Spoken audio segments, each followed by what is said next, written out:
Good morning. I see you finally got here. Oh, well, I had to stop and pick up the mail. Well, let me have it, please. Oh, no, this is all for me, sir. All for you? Yes, I put an ad in the paper. An ad? Yes, you know, I have done something that's going to make you very happy. You're looking for another job. Tony, no. I'm advertising for a roommate. Why would that make me happy? Well, you're always criticizing me for spending so much money. And if I have a roommate, I'll cut my expenses right in half. Just think, half of the utilities, half of the rent, half of the groceries. And half of the morning has gone by and you haven't done any work yet. I have to read these letters very carefully. You know, it's a big decision picking a roommate. It's very difficult for two people to live together. Those are the very words I said to my wife this morning. Out of all these, I should be able to find a roommate. Yeah.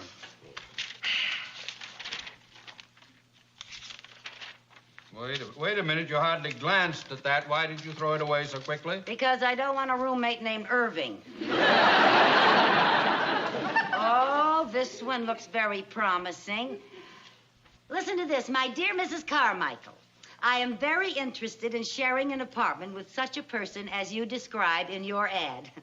I, too, am young, intelligent, refined, and pleasant. I am a college graduate and presently employed as a librarian. Yours truly, Carol Bradford. Oh, she sounds just perfect. If she's 5'6½". What difference does it make how tall she is? Well, so we can wear each other's clothes. I just can't wait to interview my new roommate. If you don't get to work, I will be interviewing new office mates. Yes, yes, sir.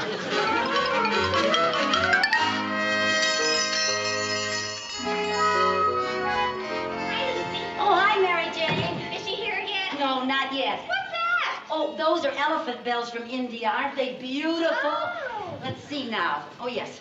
I'm going to put this here. That's a good height for that. For heaven's sake, you'd think you were expecting royalty instead of a roommate. Well, I can tell by her letter she's very refined and dignified. That's just the kind of girl I'm looking for. You know, she's a college graduate, and I want to make a very favorable impression. Hey, that's new. Yeah, you like it? Yeah. What is it? It's an abstract. Gee, I paid almost a whole week's salary for that thing, but I think it will impress her. Oh, that must be her. I mean, it must be she. I'm going to have to watch my grammar. I'll see you later. Okay, thanks for coming over.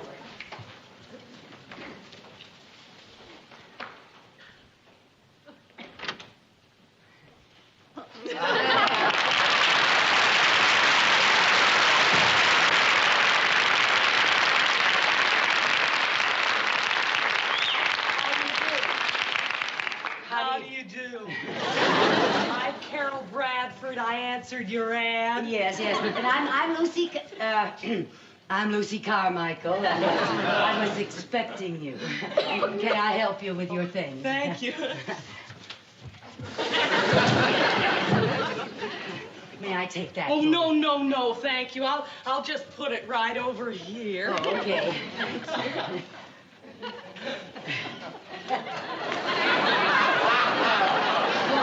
Come in.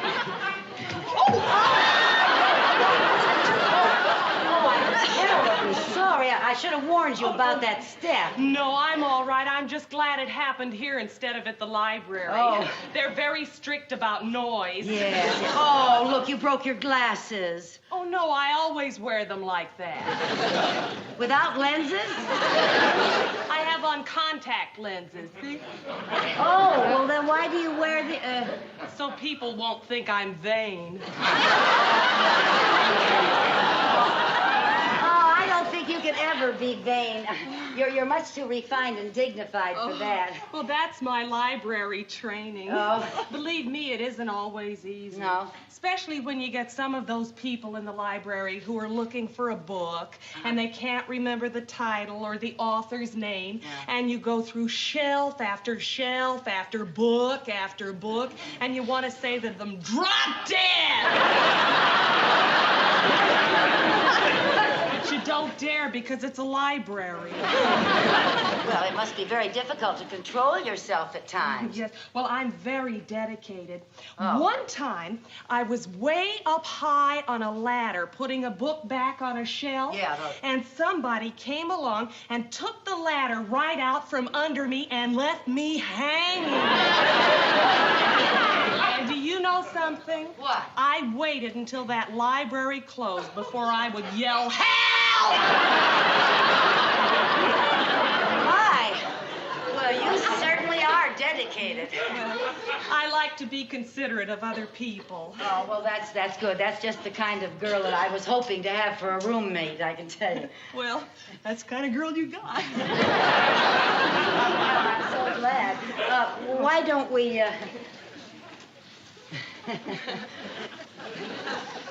You know, even though we just met, I have a feeling that just by little things that we're going to be very compatible. Well, you know, the little things are important. Yeah, you said it.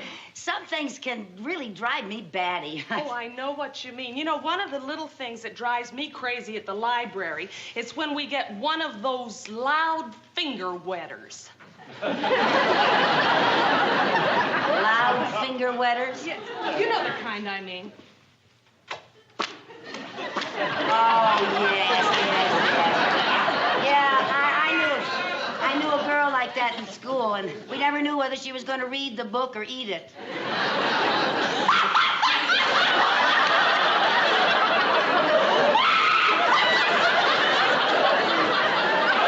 Oh, I'm so glad you have a sense of humor. I don't dare laugh down at the library. I can understand that. You know, I think I'll just clear this off a little bit and make us some coffee. Excuse me. Bless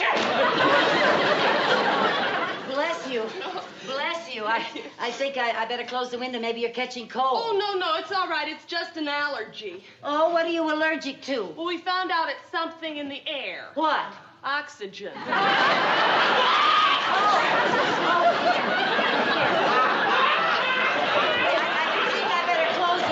Oh, no, leave it open. Harvey likes it open. Who's Harvey? My goldfish. Oh, you have a goldfish? Oh, I hope he's welcome here. Oh, of course he is, of course. Well, actually, the manager doesn't allow pets, but as long as he's housebroken.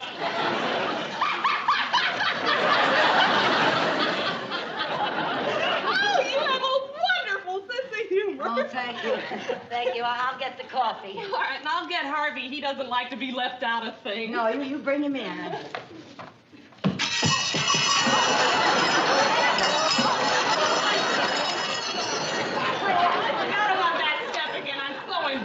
Well, don't be embarrassed. I do it all the time. I'm going to have to put in a ski lift.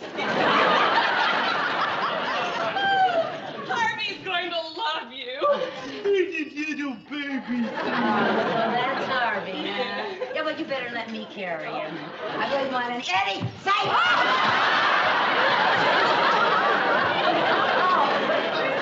I hope Harvey's all right. Oh, he's fine. He likes to play rough. Oh, good. Oh, well, make him feel right at home. I'll get the coffee. All right. I'll just put him on this table.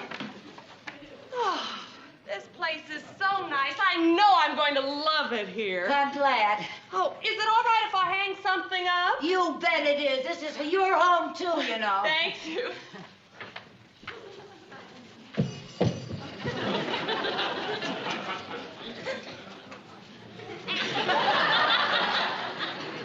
Let's see.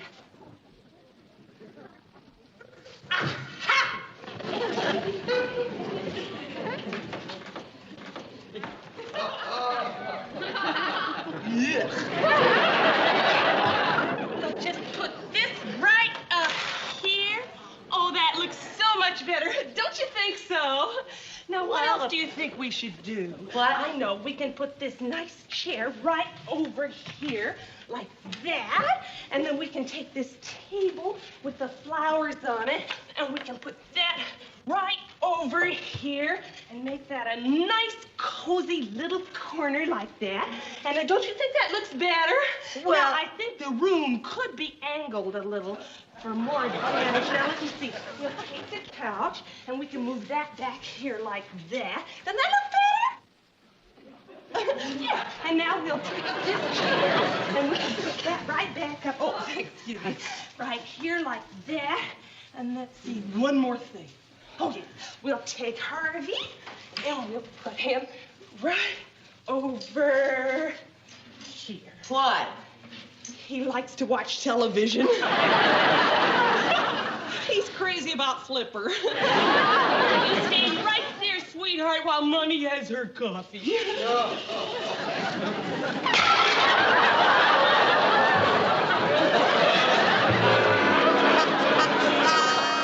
That table should be centered.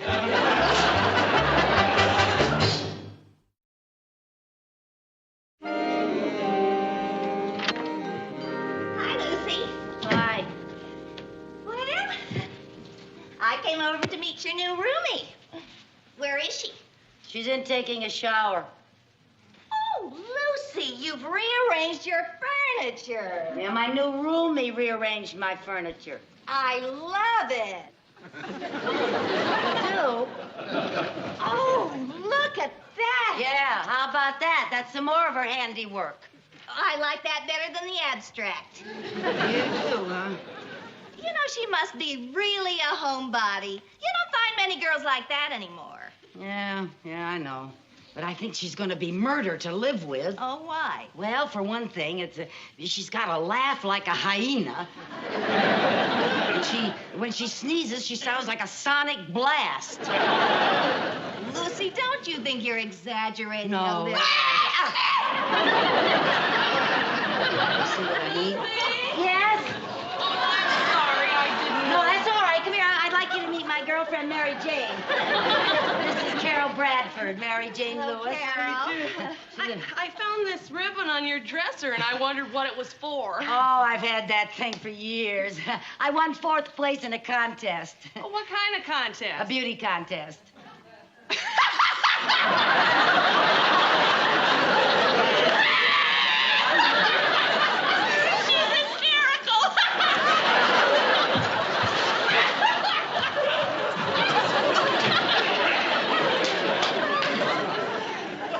I don't think I'm going to be able to take much of this. Carol, are you all right? I was vocalizing. Vocalizing? That's the way I vocalize.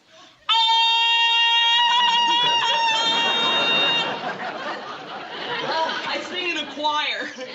Oh, she sings in a choir. We meet every Saturday afternoon. Oh, well, that must be very nice for you. It is. I don't have much of a social life. Well, I'm kind of shy around people, but somehow when I'm singing, I feel more at ease. Oh. Well, besides singing, what else do you do for amusement? Oh, I read a lot. Oh, well, don't you ever go out after work? Oh, sure. Sometimes the girls and I go out after the library closes. Oh, where do you go? We know this after-hours library.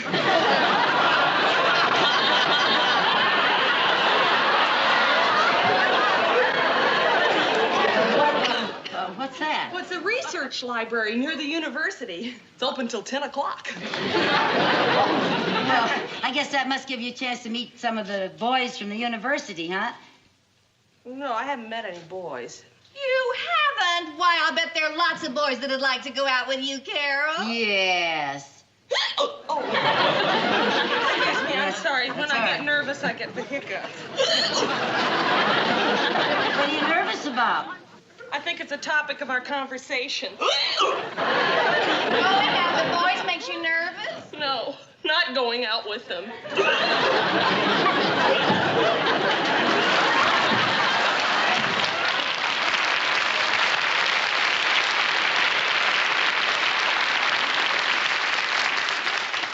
We're just gonna have to do something to get that poor girl out of her shell. I suppose so, but what?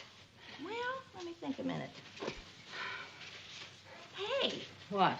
We could have a party and introduce her to some boys. What boys?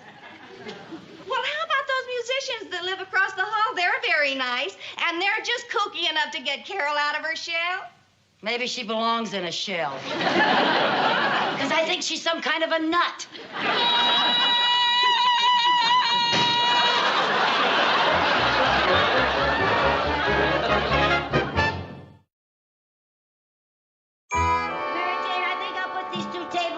So we can put the stuff on there, huh? Yeah, that's good. And I'm going to push this divan back farther so we have more room to dance. Oh, that's much better. Oh, gosh, I wish those fellas would get here. I like to have the party started before Carol gets home. Don't worry, they'll come. They promised, Lucy. There they are. Hi, Lucy.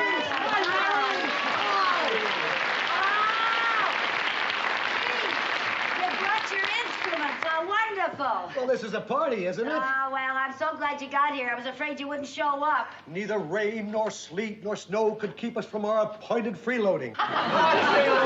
Here's a pizza and a bottle of Chianti. Oh, thank you. Thank you. That's very nice of you.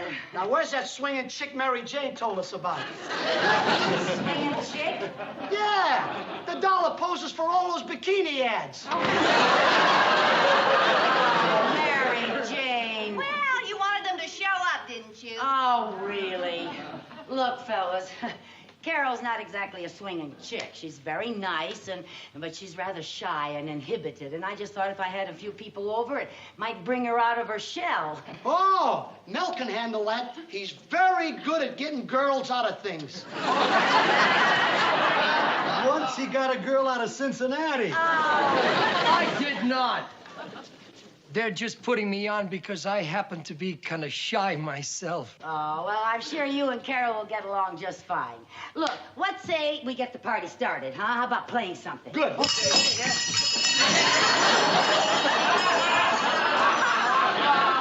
I know you and Carol will get along fine.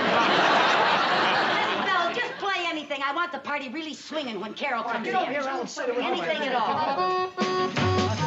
Anything with a beat. Yeah. I'll go, Lucy. Hey!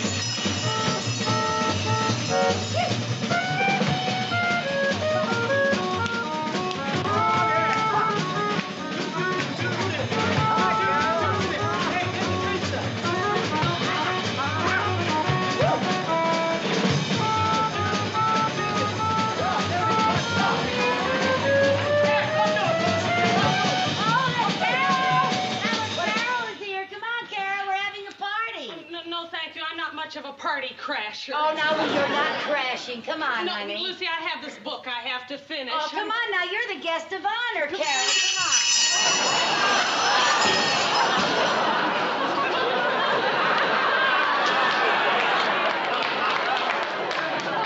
Honey, I want you to meet the fellows. Fellas, this is Carol.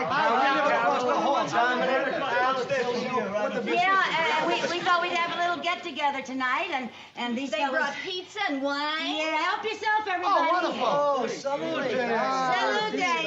Salute. Aren't you going to have some, Carol? No, thank you. I don't drink. Oh, well, this is just wine. It goes with the pizza that the fellas brought. In Italy, they drink this just like water.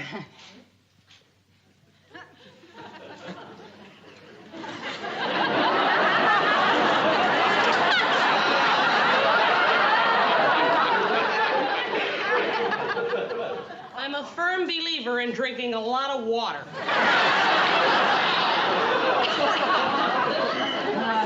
Carol, this is Mel. Hi, Carol. I'm Mel. Carol works in a library. Oh, that's very interesting. Yeah, well, tell her what you do, Mel. I don't work in a library. That's very interesting. Look, why don't you two go over there and talk a little while, and we'll get the stuff ready for the party, and you just enjoy yourself now.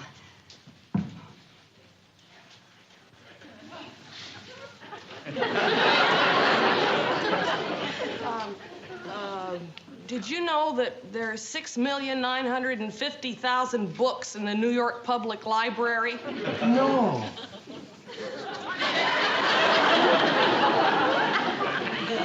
Did you know that, contrary to popular belief, the first public library was not founded in Boston, Massachusetts, but in Peterborough, New Hampshire? No.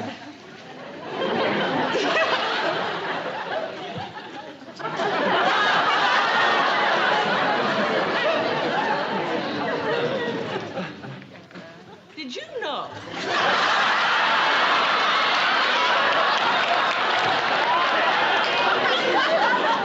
More than 42,000 library books are stolen annually. I didn't know that. Well, that's classified information and shouldn't be given out. I'm going to my room. Oh, go to your room, darling. Now stay here. Come on now, honey, and enjoy yourself. I can't. Now listen, stop. Just try to relax. I can't Don't be so help it. self-conscious. I'm so nervous when I honey. get around men, and you know what happens when I get nervous? I get the... Carol, for heaven's sake, just try to relax. Listen, honey. You said sometimes when you sing, you feel more at ease. That's true. Yeah, well then, come on. Why don't you sing a song? Yes. Yes, you can. Just pretend that you're singing with your choir. Choir? Yeah, come on, try it, honey. Come on. Come on. Fellas. Carol said that she likes to sing a song. She wants you to accompany her. Come on, Carol. Well, what do you want to sing, honey? They wouldn't know anything I know. Oh, don't you worry about that. You just start the melody and we'll jump in. Anything. Go ahead. Go ahead, honey. Go ahead. Can I have a little more of that Italian water?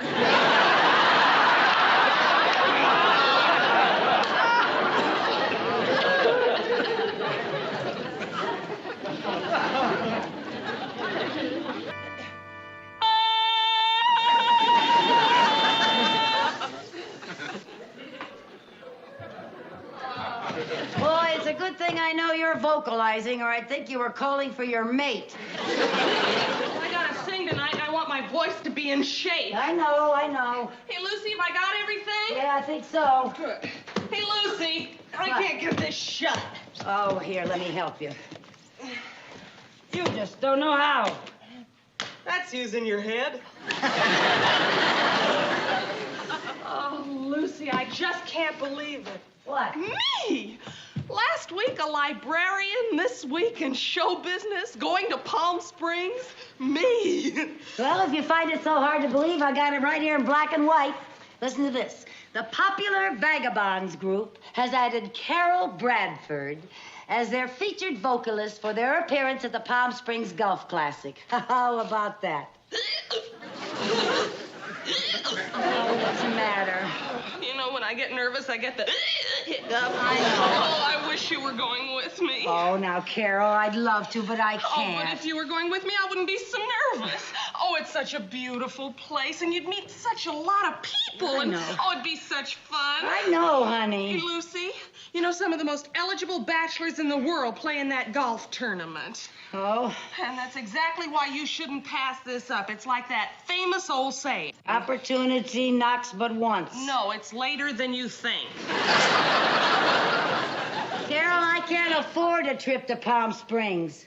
Hey, Lucy, all the members of the act get their room and board free. So?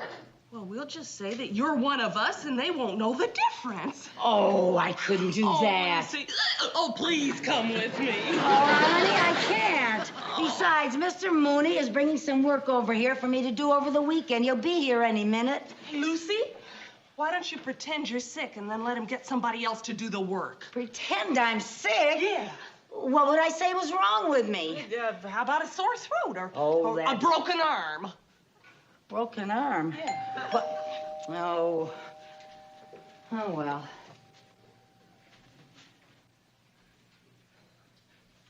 Come in. Good morning, Miss Carmichael. Good morning, Mr. Mooney. Forgive me for not going to the door, but I was just unable to climb those stairs. Well, what's wrong? I don't know. It just hit me all of a sudden. I just feel blah. Oh, that's too bad. However, I firmly believe that if people get busy working, they get their minds off themselves and they feel much better. But this poor girl has been very sick all day. Oh? Oh, Mr. Mooney, this is my roommate, Carol Bradford. How do you do? So you're that nice, sweet, considerate boss Lucy's always talking about. Oh, she must be sick. She really is, Mr. Mooney. She's not able to work. I used to be a nurse, and I know what's the matter with her. What? She has a tsetse virus. A tsetse virus? Yes, and it's very contagious. Why, you shouldn't even be here. Well, if it's so contagious, what are you doing here? It's only contagious to people over 50. Oh, well, then I'm safe. But perhaps I should leave. I might pass it on to Mrs. Mooney. Oh, this is very upsetting. This work is so important that maybe if I sent my doctor over to the... Your doctor? Oh, no, Mr. Mooney. All she needs is complete rest over the weekend. She'll snap out of this. I don't think it's fatal. Oh, I hope not. I hope you... Goodbye. Just in case it is fatal, would you try to find out where she keeps my stamps and petty cash?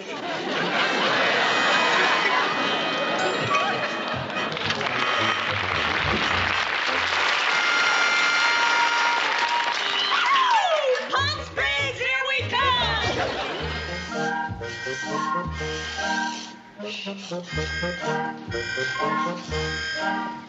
Hey!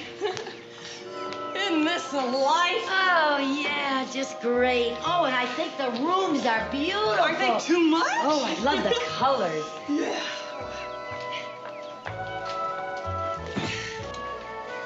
Why are you putting that up there? It's closer to the sun.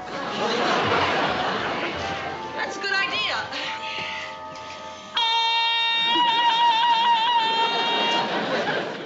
Hurry up. That's good. Carol? Am I tan yet? Your foot looks tan. Oh, that's a dye for my shoes. Oh, well, they ought to bottle it. It works better than the suntan lotion. You know what I love about getting a tan? What? Makes people's teeth look so nice and white. Yeah. Once I get started, I smile right up through Labor Day.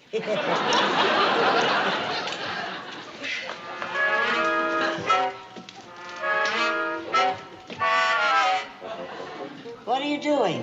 Well, I want to get some sun on my neck so I won't have a white blotch. Oh, yeah. I always have trouble getting the inside of my arms tan. Tough to get an even tan. Sure is.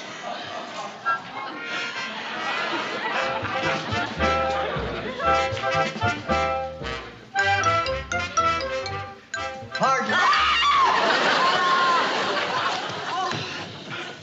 I'm Mr. Haskell, the hotel manager. Oh, how do you do? I was just checking your accommodations. When I engaged this group, I was under the impression there was only one woman in the act. Oh, well, no, there must be some mistake. Miss Carmichael here is a very important member of the group. Oh, I see. Well, I'll look forward to seeing you perform. Good afternoon, ladies. Good afternoon.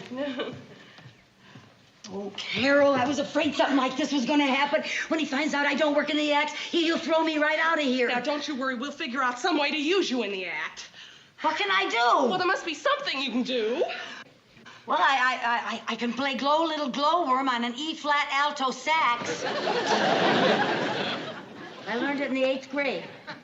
No, somehow I don't think this is going to be a Glow Little Glowworm audience. Oh, I better start packing. Oh, no, Lucy, please stay with me. We'll figure out something. But what? You gotta stay, Lucy. I'm gonna be so nervous. I want to stay.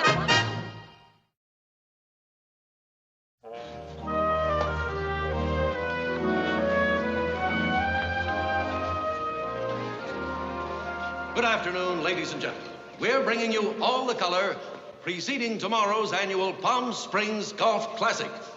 And here to open the festivities, a great musical group, the Vagabonds, featuring Carol Bradford and Lucy Carmichael.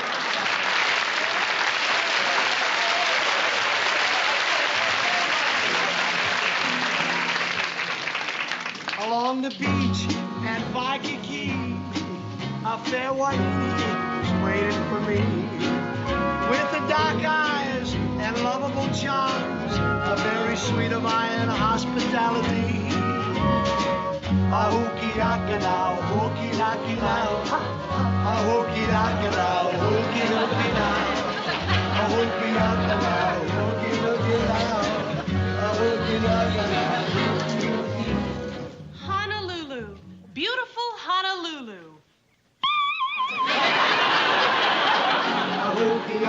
Honolulu, located in the singular island of Oahu.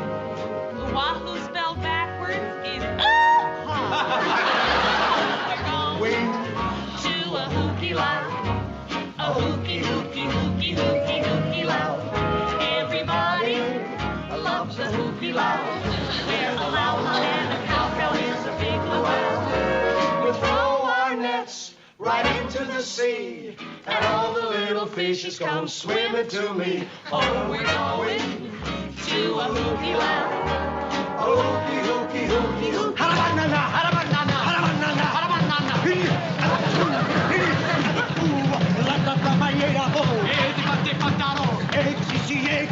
Uye, up like ime.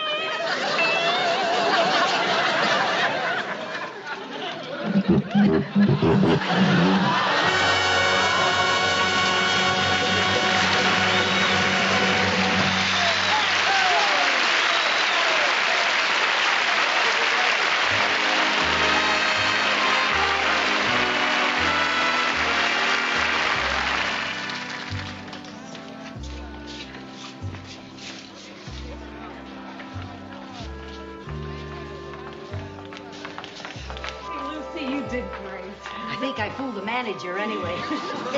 Didn't I tell you there'd be a lot of handsome men around here? And didn't I listen? Oh, and look, they're putting the men's names up like bargains in a supermarket.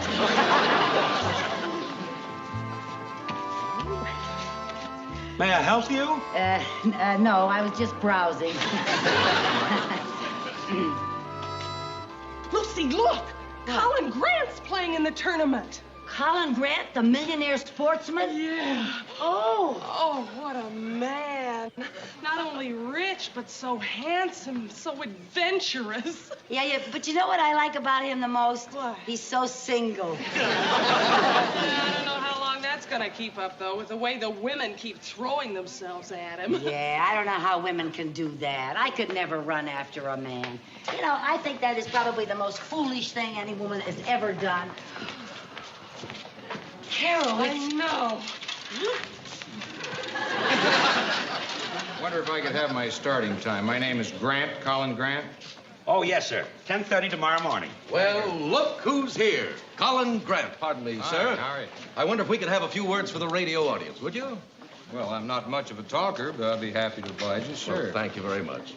Ladies and gentlemen, we have now at our microphone Mr. Colin Grant, celebrated big game hunter, deep-sea fisherman, and a fine golfer. Well, thank you. Thank you. It's nice to have you here, sir. It's a pleasure to be here. Mr. Grant, I dislike making the ladies in our audience unhappy, but I hear you are a confirmed bachelor. No, I wouldn't say that. As a matter of fact, I've reached an age where I'm seriously considering getting married. Do you have anyone special in mind? No. No, as a matter of fact, I think probably I'll have a little trouble finding the right girl.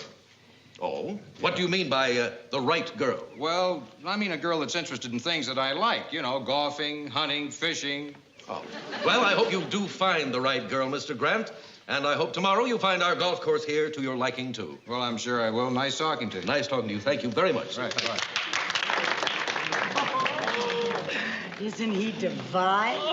You know, I think my browsing is over. Gee, I wonder how I could get to meet him. You see, I know. What do you mean? I'll go over and ask him for his autograph, and then I'll bring you over. You'll ask him for his autograph and then bring me over? Yeah. Okay. Carol. Huh? You won't forget to bring me over. Hi. Mr. Grant? Yes. Could I have your autograph? Why, sure.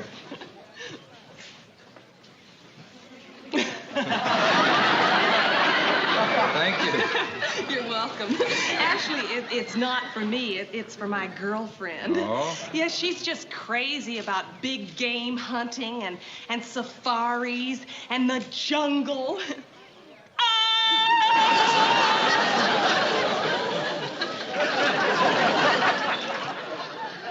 I'll tell him you were asking for it. Oh, thank you. My girlfriend's going to be so thrilled with this. Is that so? Why didn't she ask for my autograph herself? Oh, well, to tell you the truth, she's very standoffish about men. She can't stand women who are always chasing after men. Oh, that's refreshing. Where is this standoffish friend of yours? Right over there. Oh. Little lady didn't want to meet me, huh? Afraid not. Well, can't win them all. But I'll see if I can get her over here. Lucy, he wants to meet you.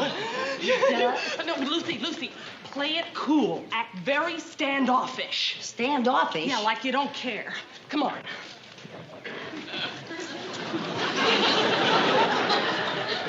Miss Carmichael, may I present Mr. Grant? How do you do? How do you do?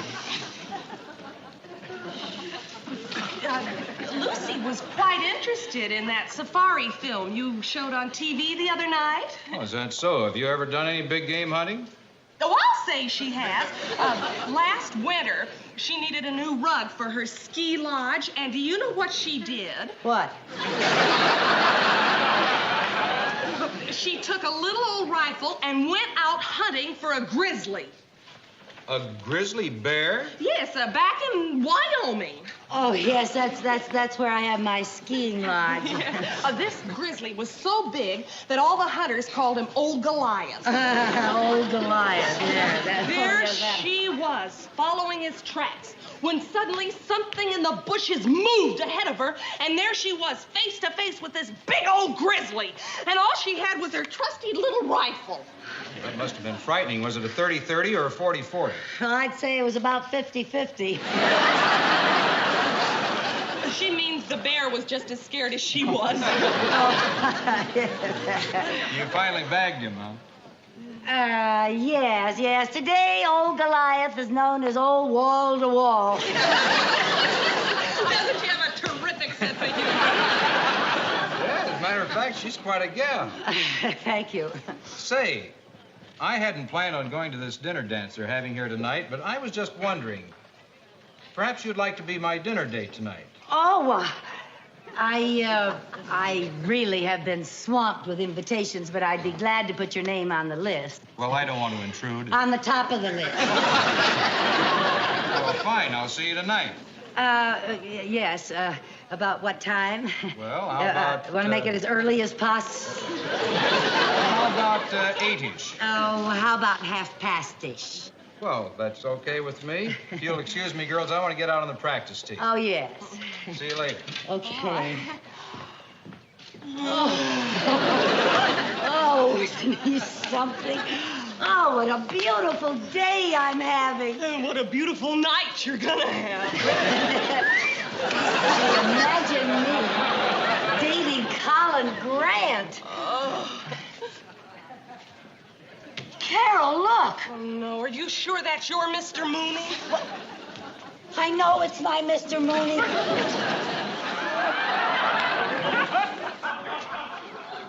Mrs. Carmichael, I thought you were sick. You should have seen me when your name went up. What are you doing here? Mr. Mooney, it's all my fault. I forced her to come down here to bake out her virus. Yeah, you want a nice, healthy girl showing up for work Monday morning, don't you? Yes, so I'll call the employment agency and have them send me one. Oh, now, Mr. Mooney, you wouldn't fire a girl just because she got well, would you? Well, now that you're well, go back to town and get to work. But I can't leave, Mr. Mooney. Why not? Because tonight's one of the most important nights of my whole life. Colin Grant, the famous sportsman Simon has asked me to go to the dinner dance with him. Colin Grant? Yes. You have a date with Colin Grant? Haven't I? Yes. Why, he's my partner in the tournament. I know. A man like that doesn't like to be stood up, Mr. Mooney. No, if she stood him up, why, it might throw him right off his game tomorrow. That's right. Oh, I wouldn't want that to happen. Well, if I stood him up, he wouldn't be himself at all. You know, he'd be nothing but a big, broken-hearted slob. Yeah, and it's hard for a big, broken-hearted slob to putt when he has tears in his eyes. Yeah. Well, you keep that date. And for once in your life, be on time. Yes, sir. And you see to it that he enjoys himself this evening. Yes, sir. Yes, sir.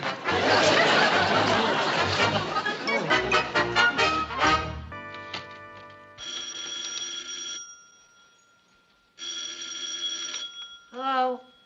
Oh, hi, Mary Jane. Go to the beach. Are you kidding?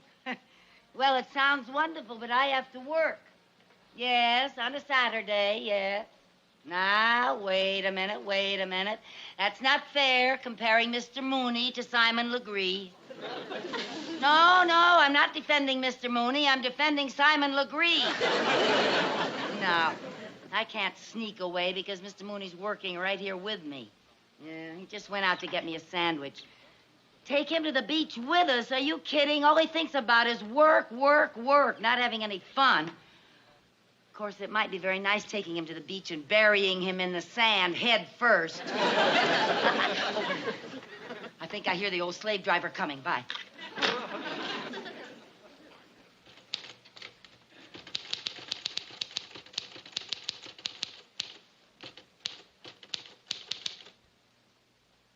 You needn't listen at the door, Mr. Mooney. Come on in. I'm working.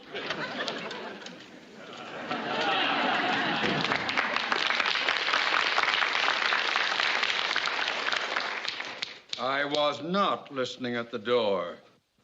And how come you heard what I said? Here's your sandwich. Thank you. That will be 35 cents. Well, maybe I can put it on my expense account. Thank you, Mr. Mooney. Don't start eating it yet. There's 20 minutes before lunchtime. Oh, for heaven's sake. Well, now, I have another letter I want you to take down. It's very important. But I haven't even finished these Well, just yet. forget that for the moment. Now, this is to Jones, and Becker. Dear sirs, in regard to that contract you referred to in your letter of the 4th... What's the matter? Writer's cramp. Oh, I'm sorry. Well, now, if you'd like to rest, Mrs. Carmichael, we can take a 2-minute break. Thank you very much. I really don't see why we have to work on a Saturday. We have to work on Saturday because of all the time you wasted on Friday. What do you mean, wasted? A secretary's entitled to a lunch hour, isn't she? From 11 a.m. to 3 p.m.? Oh, all right, so I took a long lunch hours, only because I missed the morning coffee break. That was because you got to work so late, the coffee break was over. No, that's not true, Mr. Mooney. Yes, it is. You're No, just always because late. you say it doesn't mean that that's true. Mrs. Carmichael, I don't want to get angry with you because I do appreciate the fact that you agreed to let me come over here and work in your apartment today. Oh, that's all right. I just still can't understand why they don't give you a key to the bank. They won't even give me a key to the washroom. What's that? I don't know. Excuse me. Oh, good morning, Joe. Good morning. 5 cents due on this one. Oh, okay. Must be a letter from my son, Jimmy. How can you tell? Well, he writes to me all the time from school, but he won't spend any of his allowance on stamps. Here you are. Thanks a lot, Joe. Thank you. Bye-bye. Yeah, it's from my son, Jimmy, all right.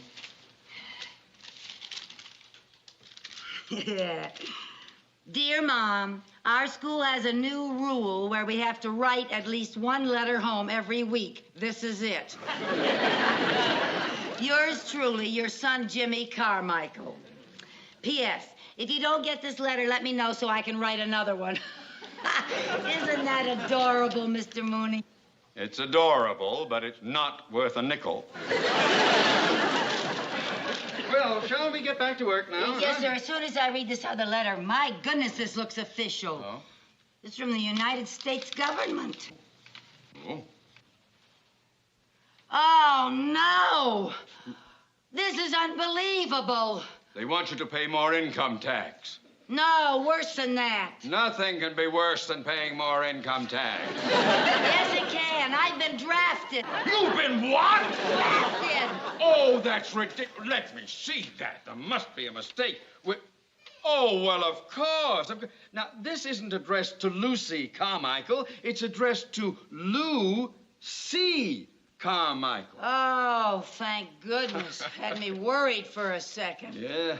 Oh, for heaven's sake. What are you doing? Throwing it away. You can't throw away a letter from the United States government. Well, for heaven's sake, it's an obvious mistake. Well, I realize that, but you can't just ignore it. Now, we'll have to go down to the induction center and get this straightened out right away. Oh, no. This is ridiculous, drafting a woman. Well, I agree with you. It's silly, but we can't ignore this. Now, we have got to go down and straighten it out. When they find out that you're a woman, I'm sure it'll all be settled. Well, I hope so. Do you think I'm going to have to go through a lot of red tape and... Well, I know something about military matters. I'll go along with you. Oh, well, thank you very much, Now, you Mr. come Mooney. along now, right away. Hurry up. Gosh, imagine a thing like that. Imagine putting me in the Army. Don't worry. You'll never pass the physical.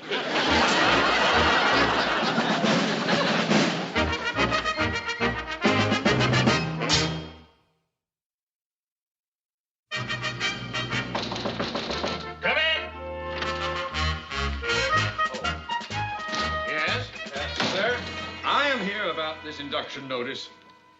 You got drafted? Sir, you don't understand. Please, miss, let your father talk for himself. I am not her father. Now, about this induction notice. Mister, drafting you is the most ridiculous thing I ever heard. You think that's ridiculous? Wait till you hear this. What? I'm the one that's being drafted. Now, let me see that notice. Now, see, it's addressed to Lou C. Carmichael. But I'm not Lou C. Carmichael. I'm Lucy Carmichael. Yes, I'm a girl. Yeah, when you came in, I noticed you were rounder than most of the guys. Let me check my records. Baden, Barden, Browns, Burns, Kaplan. Oh, there we are. Carmichael. Lou C. Carmichael. Now then, Lieutenant, I suggest that you get in touch with your superior officers immediately. Now, just a second, buddy. Don't come in here and start giving me orders. That's the trouble with you civilians. You think you know everything. I want you to understand, sir, that I was an officer during the last war. Really? On which side? Pardon me, sir. Look, this is my boss, Mr. Theodore J. Mooney, and he just came down here to help me straighten this out. Man, you could have straightened it out yourself. It's obviously a mistake. Oh, well, good then. We can go. Thank you very much. Halt! About face! Now, there's no doubt that this is a mistake. Well, then why can't I leave? Because my orders call for a Lou C. Carmichael to be inducted. Unless those orders are changed by someone higher up, Lou C. Carmichael is going to be inducted. I'm not Lucy. I'm Lucy. You said yourself it was a mistake. I know, but I haven't got the authority to change it. This is the Army. We go by rules and regulations. And unless my orders are changed, you are in the Army. This is all a terrible mistake. Oh, what's so terrible about it? Why not look at the bright side? What bright side? Well, you're bound to be the most popular soldier in your barracks.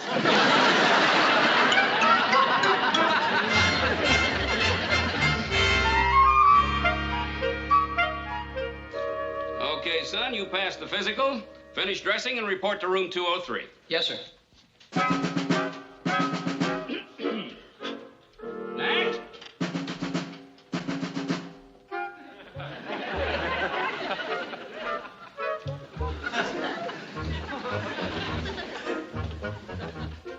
Name? Look, sir, this thing is a whole... Name? I'm trying to tell you, this thing is a mistake. Name? Carmichael. Strip to your shorts, Carmichael. I will not. What some guys won't do to stay out of the Army. I am not a guy, I'm a girl. My My name is Lucy, Lucy. I got an induction notice that was supposed to be for a man named Lou C. Lou period, C period. This whole thing is a silly mistake. Well, of course it's a mistake. Oh, well, good. Then can I go? Well, I'm afraid I can't let you go now because Because you haven't got the authority. That's right. And because there are rules and regulations. That's right. And you have to follow orders. And because you have to take it to someone higher up. And that may take weeks. Well, what am I supposed to do until then, Doctor? Till then, you're in the Army. I am not in the Army. I don't want to be in the Army. All right, now... That's not fair. I don't want to be in the Army. Calm down, calm down. The Army never hurt anybody. It'll do you a lot of good. It'll make a man out of you. What I mean is, we'll rectify this mistake just as soon as possible. I'll get your complete file here. We'll wire all the facts to the Pentagon in Washington, and they'll straighten it out in no time. Let's see, Carmichael. Here we are, Carmichael. Lucy... Wait a minute. You are definitely not supposed to be in the Army. Of course not. You're in the Marines.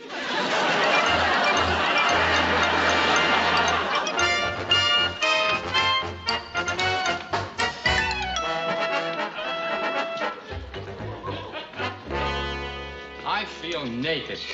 I think they used a lawnmower on me.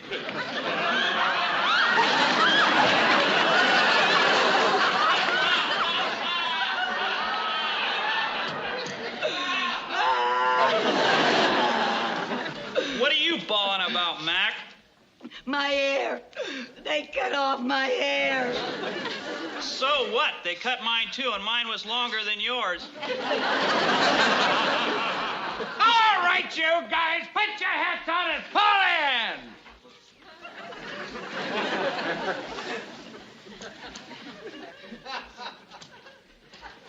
Count off! 1, 2, 3, 4, 5, 6, 7, 8, 9. Okay, who's the wise guy with the phony voice?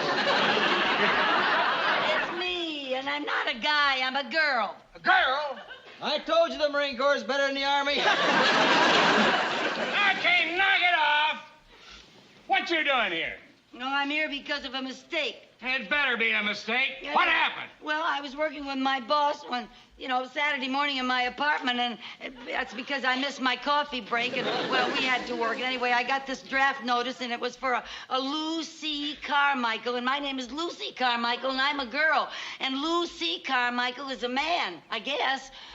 Unless maybe Lou is short for Louise. In that case, boy, there's really been a mistake made because... Forget it, fall in! But I don't belong here, sir. Please let me go home. Look, I can't even let me go home. But it's all a big mistake. I can see that, but I gotta follow regulations. Take your case up with a lieutenant. He'll take it up with a captain. He'll take it up with a major. He'll take it up with a general, and he'll take it up with a Pentagon. And what happens then? I don't know. I never get past the lieutenant. But, Sergeant, look... But until we hear from the Pentagon, you're going to be treated like every other guy in this outfit. A regulation is a regulation. I got orders to make Marines out of you, Boots, and that's what I'm going to do. Fall in. We're going to start with the Manual of Arms. Carmichael, why didn't you get a rifle? Because I think it's silly for me to go through all this physical training. Yes. Oh, now you did it. Now you did it.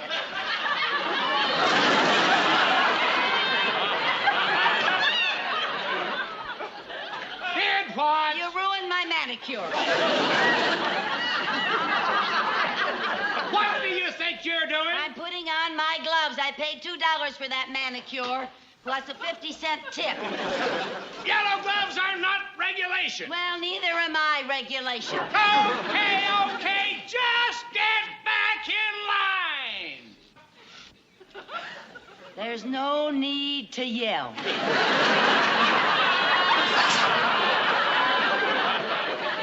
Just follow orders and I won't yell. Now, man, your rifle is your best friend. You take care of it, it will rifle. So the first thing to do is to make sure your rifle is safe and clean. So, check your rifle. Carmichael, pick up that rifle. I don't want to. I said pick up that rifle. I will pick up that rifle when I get good and ready.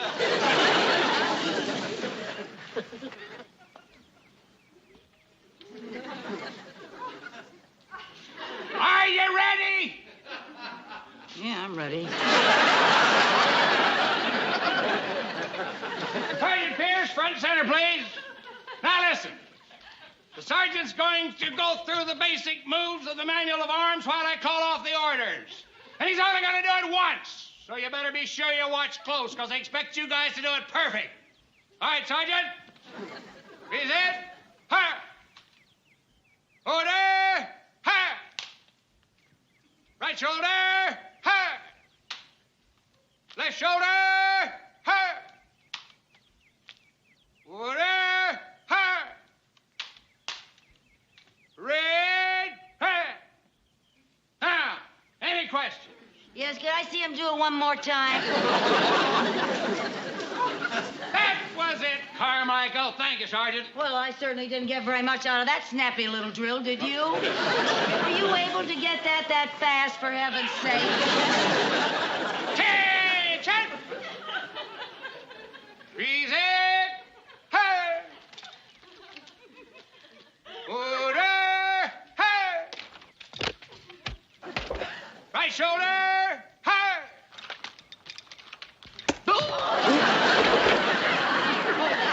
Get away from me! Carmichael, with you in the service, we'll run out of Purple Hearts in a week. Fall in. Terribly sorry. All right, now, let's see. What's the last thing we did? I hit him in the head, and then I hit him in the stomach. I don't mean that. Where were we in the manual of arms? Right shoulder arm, sir. That's right. All right, right shoulder. Hey! Left shoulder. Hey! Order. Hey!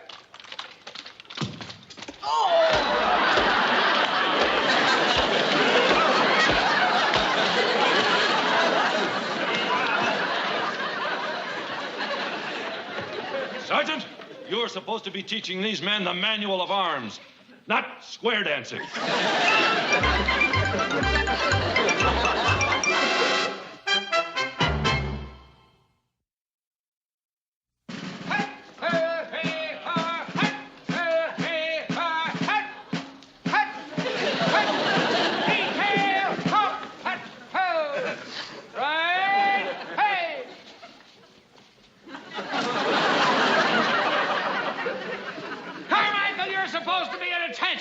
I am at attention. My field pack's at ease.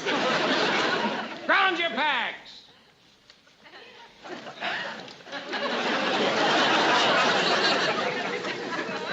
Come on. And on your feet, Carmichael. It was only a 12-mile hike. It was only a 12-mile hike. Come on, come on. Now, men, this is the obstacle course. Yeah, I can see that. And, Sergeant, I want to tell you, this is ridiculous, making me go through this obstacle course.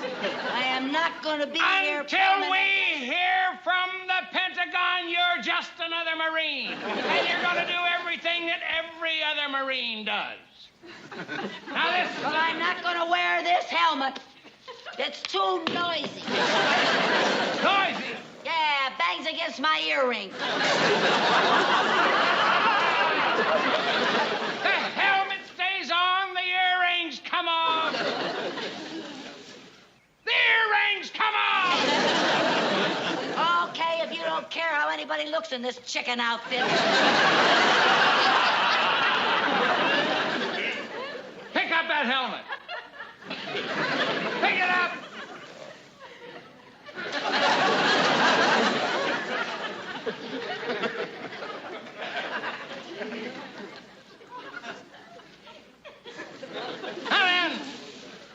we're going to do in the obstacle course is the tire routine. You line up here in a single file and go through the tires. Come on now, on the double. On the double. Look alive, Carmichael. Come on, let's go. On the double. That's it. Come on, seven up. Come on. Hit the hole, Carmichael. Don't drag it. Get rid of it. All right. Carmichael, if we could use you as a secret weapon, we could rule the world.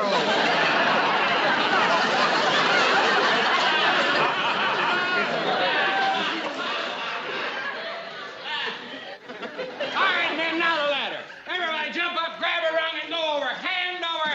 And come on, snap it up. Get alive. Come on. Come on, look alive.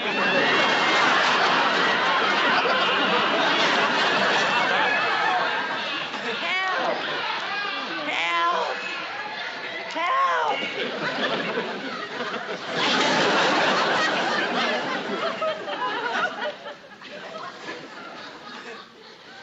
Well, don't look at me. Turn around. Don't be ashamed of yourself. Turn around. Turn around. You men line up over by the landing net. Carmichael, when you pull yourself together, would you be so kind as to join us over at the landing net? Yes, I'll be so kind as to join you. Now then, we have one thing left in the obstacle course, and that is the landing net. Half of you go around that way, and half of you go around this way. Come on, look alive. Up you go, over you go, and down the front. Oh, are you kidding? Carmichael, here you go. Come on. Up you go, over you go. Up you go, and over you go, and down the front. Big deal. Come on, hurry up.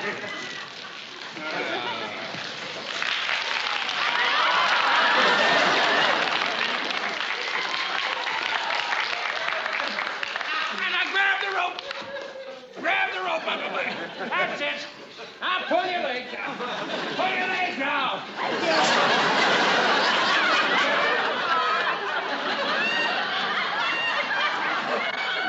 Sergeant!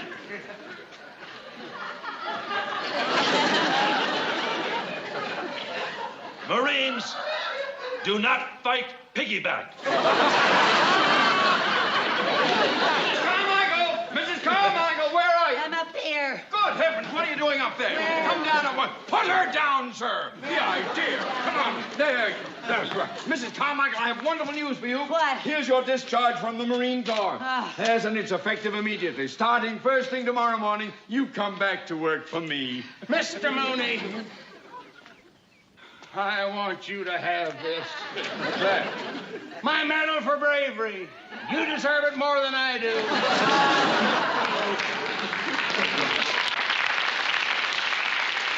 Hey, this is great, but it doesn't mention my being a woman. I know they didn't care about that. I got you out because of your dependents, your 2 children. Oh, boy, I've made military history. Oh? Yeah, I think I'm the first Marine ever to get out of the service because he was a mother. Goodbye, Sarge. Well, I can't say I'm sorry to see you go, but at least there's one consolation. What's that? After trying to train you, I can't possibly ever get a bigger knucklehead in my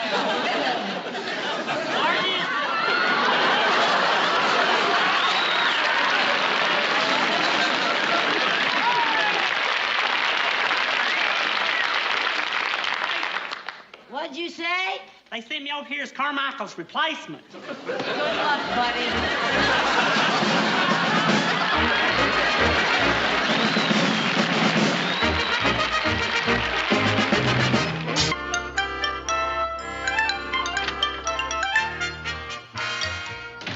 It's 10:30. Where have you been? Oh, everywhere. This certainly has has been a busy morning. Don't give me that. Now is the moment you came to work. Yes, sir. Yes, sir.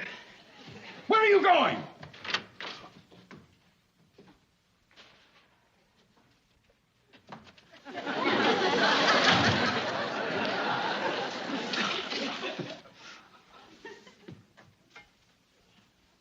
Mrs. Carmichael!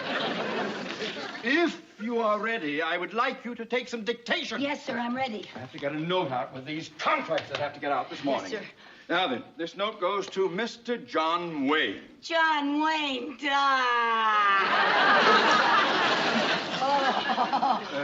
Mrs. Carmichael, Yes. Mr. Wayne is a client, and when I dictate correspondence to him, I wish you would refrain from going, I can't help it. He's my all-time favorite. Nevertheless, I wish you wouldn't fall apart every time I mention his name. I just wish he was here to pick up the pieces. I am not interested in whom you would like to be picked up by. Now, Mrs. Carmichael, let's get busy, please. Will you sit down? You can't take dictation standing up, I say. Yes, All right. Now then, are you ready? Yes, sir. All right. Dear Mr. Wayne. Dear Mr. Wayne. Enclosed herewith is the movie script you sent us, along with the final contracts regarding our financing of your current production, the one about the war wagon. The war wagon? Yes. What's a war wagon? Well, it's a large armored wagon, and in this picture, it's transporting gold across dangerous, hostile territory. Oh, are there Indians in it? Yes. Who else is in the picture with I him? don't know. Let's get on with the dictation, please. I haven't finished the note. He always gets the girl, doesn't he? Yes. That's good. And the girl's usually Maureen O'Hara, you notice? I'd like to be Just take that. Yes, I have. Now, let me see where we're... yes. We are very pleased to participate in a venture that has already made your company so prosperous. Prosperous? Yes, prosperous. Couldn't we just say rich? Mrs. Carmichael, if you don't know how to spell prosperous, you can look it up in the dictionary. Well, you have to know how to spell it before you can look it up. Besides, I think Mr. Wayne would say rich. I don't think he'd say prosperous. Oh? Well, now, maybe Mr. Wayne would say rich. All right, put down rich, then sign it, yours truly, et cetera, et cetera. Yes, sir. Mr. Mooney, instead of signing the letter, yours truly, I think Mr. Wayne would like it better if you said something like, until our trails cross again, may your grazing be the greenest and your water hole never run dry. I remain yours till the feathers of the red man turn gray. And sign it your bronco-bustin' buckaroo, Tex Mooney. And how would I send it? Pony Express? Well, I just thought that... Never mind, Mrs. Carmichael. Just sign it yours truly and sign Theodore J. Mooney. All right. Oh, here. These are the contracts that go with the note. I want you to take them to the studio immediately. Oh, yes, sir. Yes, sir. I'll see that Mr. Wayne gets them personally. Oh, no, you don't. Just take them to the entrance and leave them with the receptionist. But, Mr. Mooney, it wouldn't be any trouble at all. My girlfriend, Mary Jane, works at that studio, and I could have lunch with her. And No, Mrs. Carmichael. Just leave them with the receptionist and don't bother Mr. Wayne.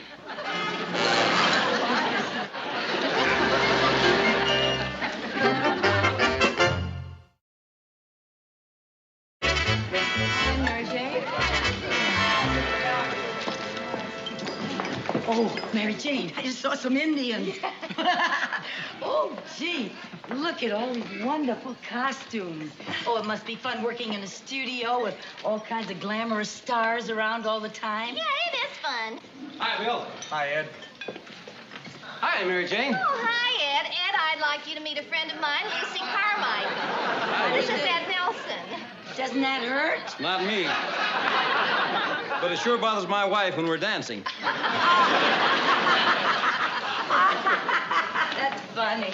Oh, that's funny. Hi, Mary Jane. Oh, hi. Oh, that was Burt Lancaster, wasn't it? Oh, no, Lucy, that's Mr. Simon. He's the director. Oh, sure looked like Burt Lancaster. Hi, Mary Jane. Hi. Oh, I recognized him. That's Richard Chamberlain. No, Lucy, that's a studio doctor. Oh, really?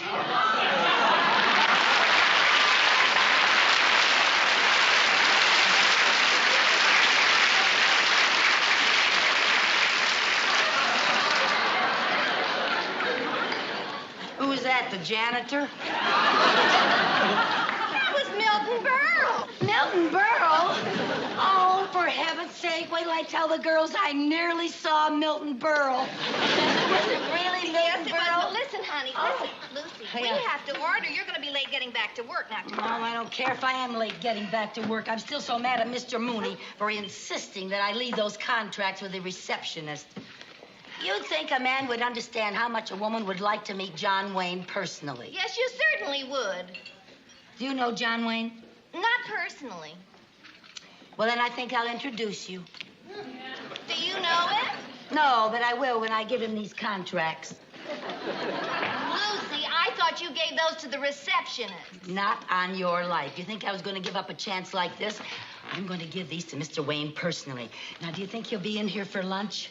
Well, he usually is, but sometimes he has lunch in his dressing room. Oh, really? Hi, Mary Jane. Oh, hi, Joyce. Hey, Joyce. Yeah? Do you know where Mr. Wayne is? No, I don't. Anything I can do? Well, my friend's looking for him. Oh? Yes, I work in a bank, and I have some very important contracts for Mr. Wayne. Oh, yes, we've been expecting those. Thank you so much. How's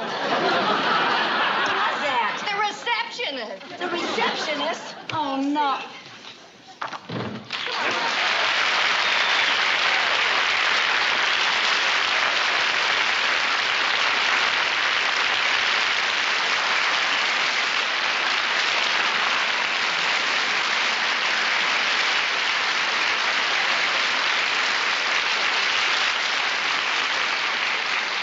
Hi, honey. Hello. I thought you didn't know him. I don't. Well, he said hello to you. Well, he says hello to everybody. He called you honey. He doesn't know my name. Gee, that's even better than a name. Oh, if he ever called me honey, wow. He's very friendly. Is he? Oh, he's so nice. Mary Jane, Yeah. you wanted on the phone. Oh, okay. I'll be... Here's your usual, Mr. Wayne. Thank you. Oh, bring me some ketchup. Right.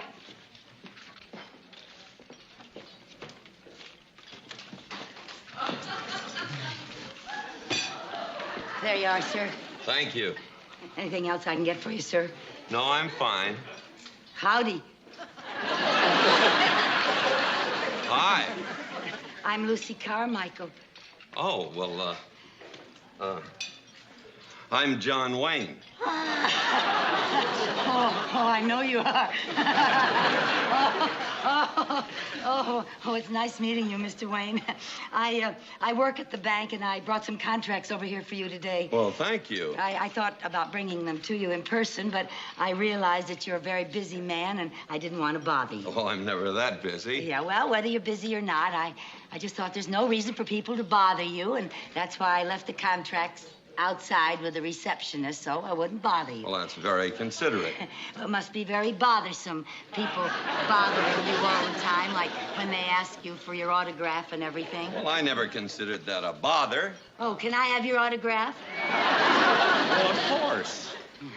Thank you. Did you bring a piece of paper? No. I didn't want to bother you, but could you maybe put it on the back of this? Well, this is a page out of my script. Oh, I would love to have a page out of your script. Well, it's... I would love that. Would you care for something? Well, would you like something? Well, just a cup of coffee if it's no bother. Oh. Now then, just say to my dear friend Lucy Carmichael. To my dear friend Lucy Carmichael, Carmichael. I always spell it for people because sometimes they spell it E-A-L, and we have the Scotch clan spelling A-E-L. My maiden name used to be McGillicuddy. That's how Scotch I am. Oh. Let's see. Who I enjoyed having lunch with in person. I mean you in person, not me. Who I enjoyed having lunch with in person. Together, today, alone. Together, dash, today, dash, alone. Together.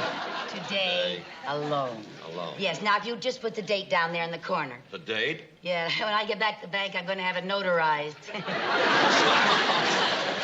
Notarized? Yeah, well, they'll never believe this back home. Thank you so much. Oh, I'll cherish this. Thank you. You know, Mr. Wayne, I watch all of your old pictures on television. Do you? And even though I know you started out quite a long time ago, you still look so handsome and so young. Well, thank you. I'd like to have that notarized. Well, it's true. Most actors don't look anything like they do in their old pictures on television. You know what I think ages them? What? Staying up all night watching their old movies on television.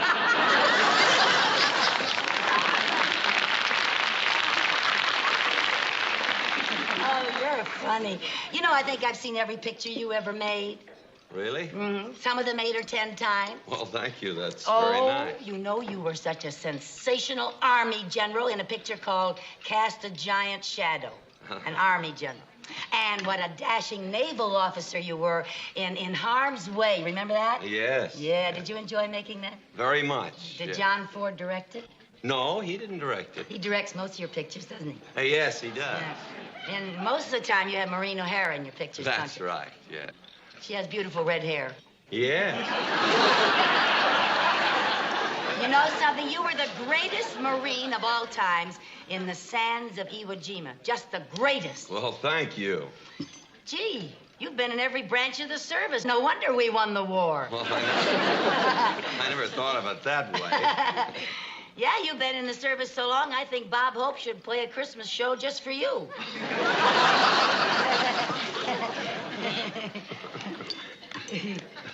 Yeah, I'm a little trouble with that. Here, let me help.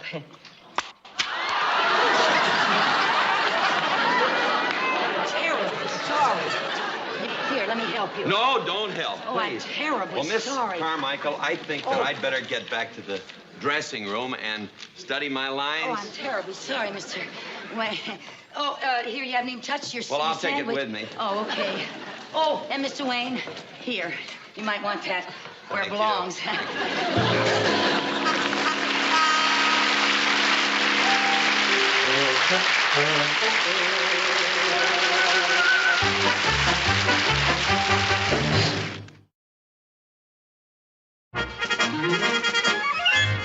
Now, Lucy, they don't usually allow visitors on the set, honey. Yeah. But I'll talk to the assistant director. Oh, Brian. Oh, hello, Mary Jane. Hi. Listen, Brian, this is my friend, Lucy Carmichael. How do you do? And she wants to see John Wayne shoot. Well, we don't usually allow visitors on the set. Well, I told her that. I'm a personal friend of Mr. Wayne's. As a matter of fact, I just had lunch with him. Oh, well, in that case, I guess it will be all right. Oh, good. Thank you. Thank you. Okay. And I'll see you later. Right. Have fun. Bye-bye. Okay, places, everyone getting ready to roll, huh? John, you ready? I was born ready. Lady, you're, would you mind stepping over a bit? Oh, you're right in front of my camera. Oh, is that the cat? Thank you. Excuse me. All right, now. All right, let's get ready. Rolling. War Wagon Company, scene 53, take 1. Tall, we better get out of here. This place is loaded with Pierce's men. Way I look at it, this place is loaded with 2 of our men. But, Tall, there's 10 of Pierce's men here, and there's only 2 of us. Couldn't we pick a time when the odds are more even? Okay, let's wait around until 6 or more Pierce's men come in. Ha ha! You tell him, that's right. Who's that? Someone the bank sent over not to bother me. Is he a friend of yours? Seems that way. But I want absolute quiet on the set. Quiet! Absolute quiet! Ah! Oh, my, that is a hot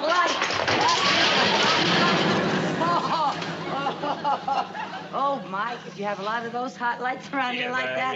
Yes, Liddy. Oh, I Yes, you didn't see, know we that have was them it. all over the set. If you look right around, we have them. You have to be careful where you stand. I Madam. will. Yes. Thank you. Now, look, and I must ask you, please, don't react that way off camera. Oh, We have to have absolute... I got something to tell you. That's the way they're going to react to Mr. Wayne all over the country in every theater that he plays in. Yes, I hope so. You better just get used to it. When they hear a line like that, they say, yeah. Yes, but that's in the theater, ma'am. Here on the set, we can't have that. You see, all these actors have to be able to concentrate when Mr. Wayne comes in. Let them get used to it, because if they're in a Wayne picture, they're in the best, and that's the way they feel. Yes, you're right. You're right, and that's what we want. But you'll help us a great deal if you'll just take it easy, right? Take it easy, just don't get too upset. I react the way I feel. Watch out for those hot lights. John, Burt Lancaster's shooting on the next stage. Couldn't you send her over there? Why? Bert's never done anything to me. Well, all right, if you want to let her stay around. All right, places, everybody. We'll pick it up from Mr. Wayne's last line. Roll 'em. Scene 54, take one. Action! Okay, let's wait around until 6 more Pierce's men show up.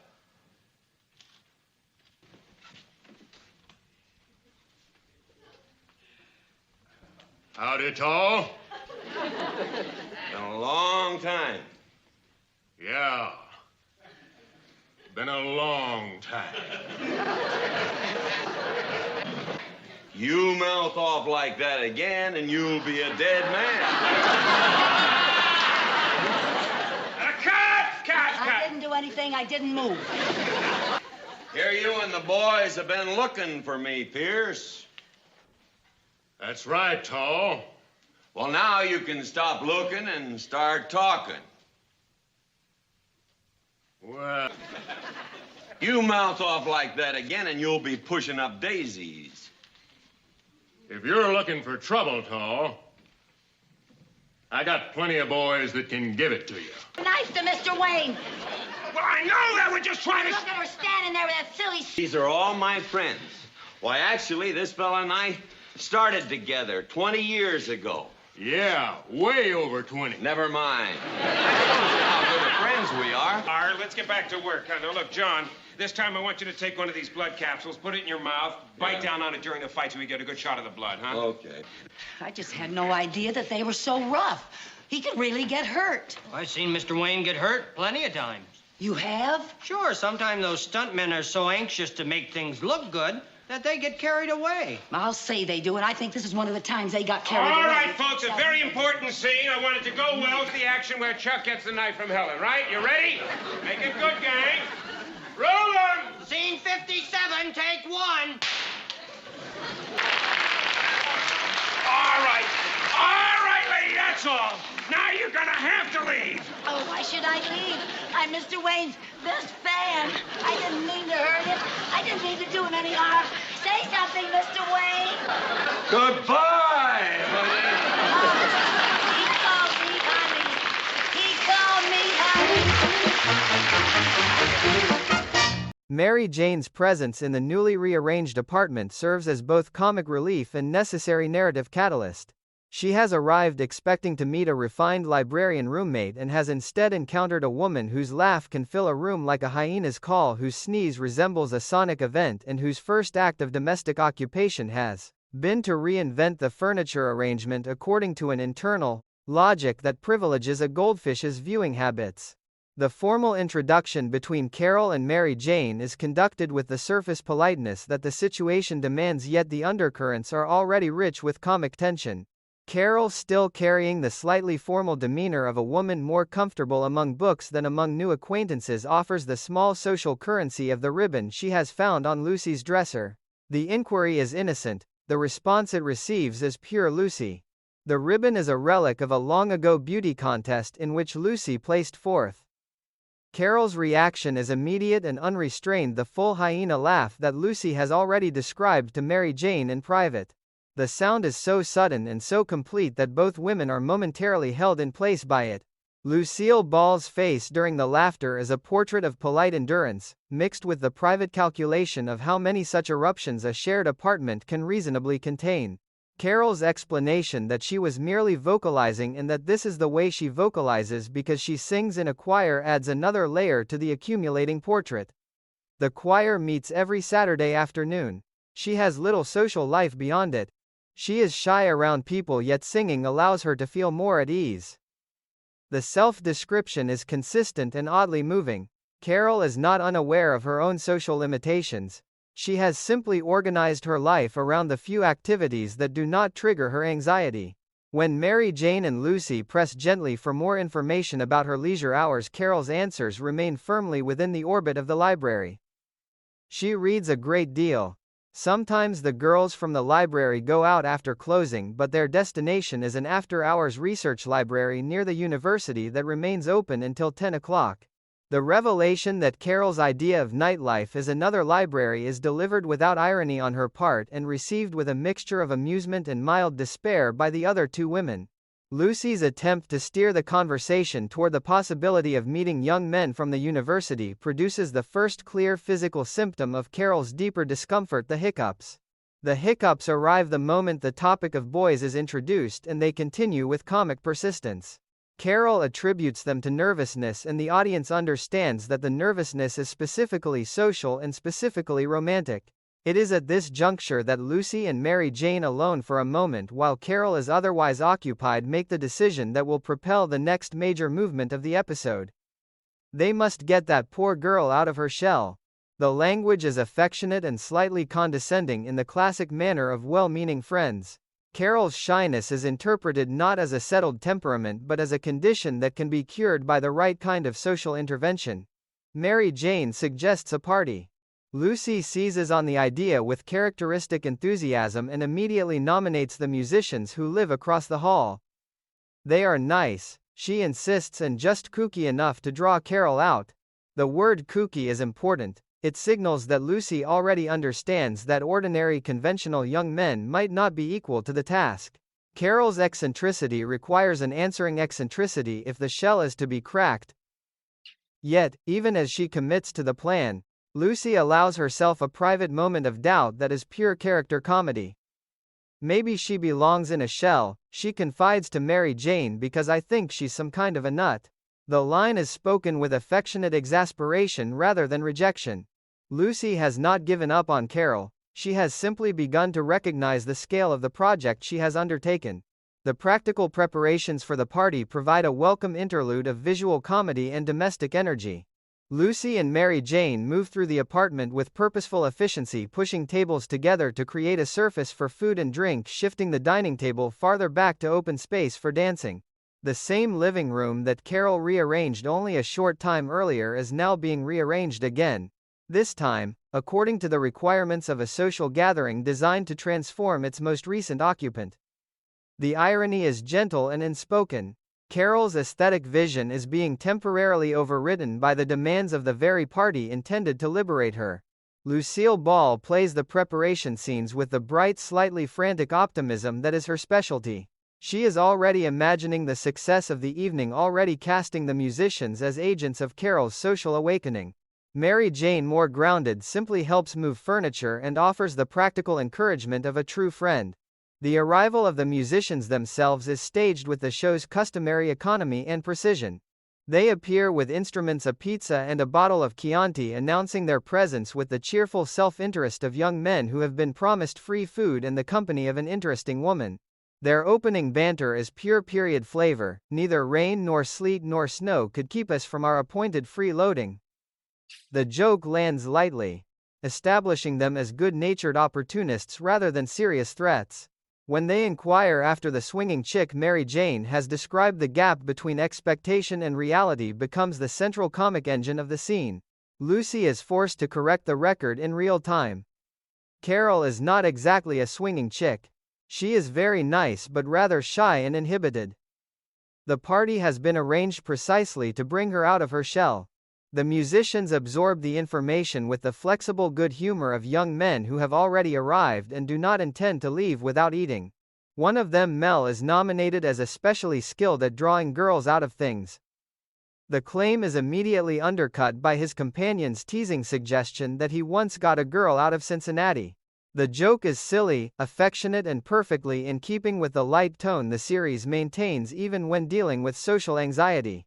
What makes the sequence particularly rich is the way it balances Lucy's well-intentioned scheming against the genuine oddity of the woman she is trying to help. Carol has not asked to be drawn out of her shell. She has organized her life around the activities and environments that feel safe to her: the library, the choir, the quiet company of a goldfish. Lucy and Mary Jane, operating from a more conventional understanding of what constitutes a full and happy life for a young woman in the mid-1960s, cannot accept that organization as final. The party is therefore both an act of friendship and an act of mild cultural imperialism. They are attempting to impose a model of social engagement that Carol has already demonstrated she finds physically distressing. The hiccups are not a minor comic detail. They are the body's protest against a form of interaction it has learned to fear. Lucille Ball's performance throughout these scenes is a study in divided loyalty. As Lucy, she is fully committed to the party plan, bright-eyed and energetic, already rearranging furniture and anticipating success.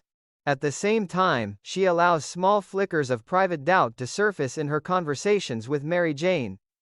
The audience is invited to share both the hope and the skepticism. Gail Gordon's Mr. Mooney remains absent from these domestic sequences. Yet his presence is felt as the embodiment of the adult world of responsibility that Lucy is once again temporarily escaping. The party is another of her schemes, another attempt to rearrange the emotional furniture of someone else's life according to her own optimistic blueprint. The cultural context of the era deepens the comedy without ever weighing it down. Single women in shared apartments were still navigating relatively new social territory. The idea that a shy library-centered woman needed to be brought out of her shell by exposure to young men and informal social gatherings reflected widely held assumptions about healthy femininity and the importance of heterosexual sociability. Carol's resistance, expressed through hiccups and retreat, is treated by the series with a surprising degree of respect, even as it is mined for laughter. She is never forced into a transformation she does not eventually choose for herself. The party is only the first move in a longer comic negotiation. By the time the musicians have settled in with their pizza and Chianti and Lucy has corrected their expectations about the evening's guest of honor, the stage is fully set for the collision that will follow.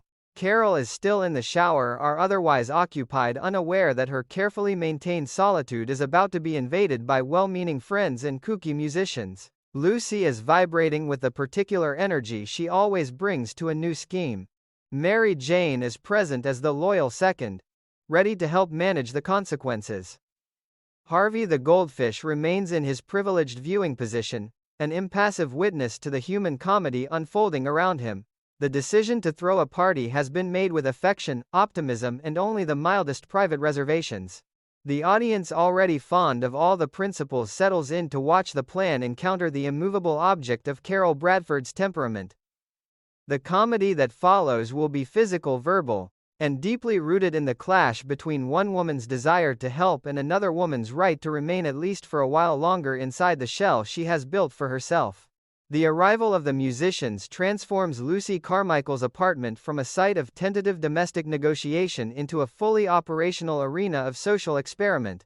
They enter with the easy camaraderie of young men who have been promised food, drink, and the chance to meet an interesting woman carrying instruments, a pizza and a bottle of Chianti. Their self-description as freeloaders is delivered with cheerful honesty, and Lucy receives them with the bright, slightly frantic hospitality that always accompanies one of her schemes. The correction of their expectations occurs almost immediately. Mary Jane has apparently described Carol in terms that suggested a swinging bikini advertising sort of girl. Lucy, forced to manage the gap between advertisement and reality, explains with careful diplomacy that Carol is very nice but rather shy and inhibited, and that the entire purpose of the evening is to bring her out of her shell. The musicians absorb the information with the flexible good humor of men who have already committed to the pizza.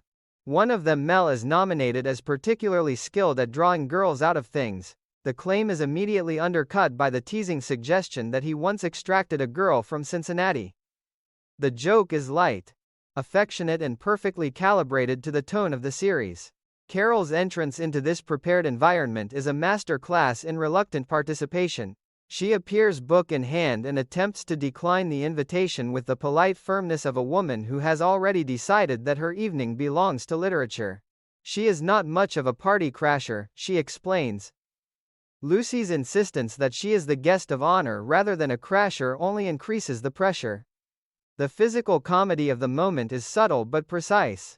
Carol's body language communicates a desire to retreat even as social obligation keeps her rooted in place. When she is formally introduced to the musicians, the transcript's momentary slip of Cara for Carol only underscores the sense that she has already begun to blur under the weight of unfamiliar attention. The offer of wine is refused with the same quiet conviction. Carol does not drink.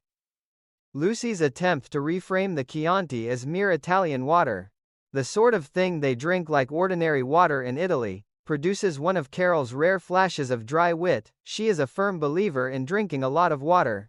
The line is delivered with perfect seriousness and the resulting laughter from the others only heightens her visible discomfort. The conversation that follows between Carol and Mel is one of the purest expressions of social mismatch the series ever achieved. Mel, assigned the task of drawing her out, offers the open-ended invitation of ordinary party talk. Carol responds with a cascade of library statistics delivered with the focused intensity of a woman who has found safe ground. There are 6,950,000 books in the New York Public Library, contrary to popular belief. The first public library was not founded in Boston, Massachusetts, but in Peterborough, New Hampshire. More than 42,000 library books are stolen annually. Each fact is presented as conversational currency, yet the cumulative effect is the opposite of connection. Mel's polite responses grow shorter. Carol, sensing the failure without understanding its cause, announces that the information is classified and should not be given out and attempts to escape to her room. The physical blocking that prevents her departure is gentle but firm. Lucy and the others form a soft human barrier of encouragement, insisting that she stay, that she enjoy herself, that she try to relax. Carol's admission that she becomes intensely self-conscious around men and that nervousness produces hiccups is delivered with the helpless honesty of someone whose body has already betrayed her. The hiccups themselves become a running physical symptom, a comic manifestation of an anxiety that language alone cannot contain. Lucille Ball's Lucy responds with the full force of her characteristic determination. If singing makes Carol feel more at ease, then she must sing. The logic is pure Lucy. Identify the one activity that bypasses the problem and force it into the present situation. The musicians are enlisted as accompanists. Carol is positioned as the reluctant soloist. The stage, such as it is, has been set inside an ordinary living room that has already been rearranged twice in a single evening. What follows is a sequence of escalating comic pressure. Carol's protests are overridden by collective encouragement. She is told to pretend she is singing with her choir. She is told to start the melody and the others will jump in. The musicians game and already slightly lubricated by Chianti wait with instruments ready. Carol's eventual vocalization is not the polite, restrained singing one might expect from a choir member in a social setting. It is an extension of the same unrestrained physical expressiveness that produces her hyena laugh and her sonic sneeze. The sound is startling, powerful, and entirely without the self-conscious modulation that ordinary party singing requires.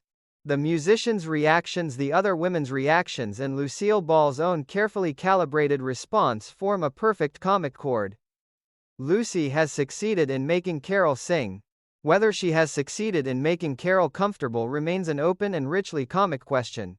The deeper achievement of the sequence lies in its refusal to simplify Carol's shyness into a defect that must be corrected for the audience's satisfaction. The series allows her anxiety its full physical reality. The hiccups are not cured by encouragement. The statistical monologue is not transformed into charming conversation. The attempt to escape to the bedroom is only temporarily blocked. Carol remains throughout the party, a woman whose nervous system is in open revolt against the social demands being placed upon it. At the same time, the show never invites the audience to despise her for it. Her statistical knowledge is genuine. Her preference for libraries over parties is consistent with everything we have learned about her.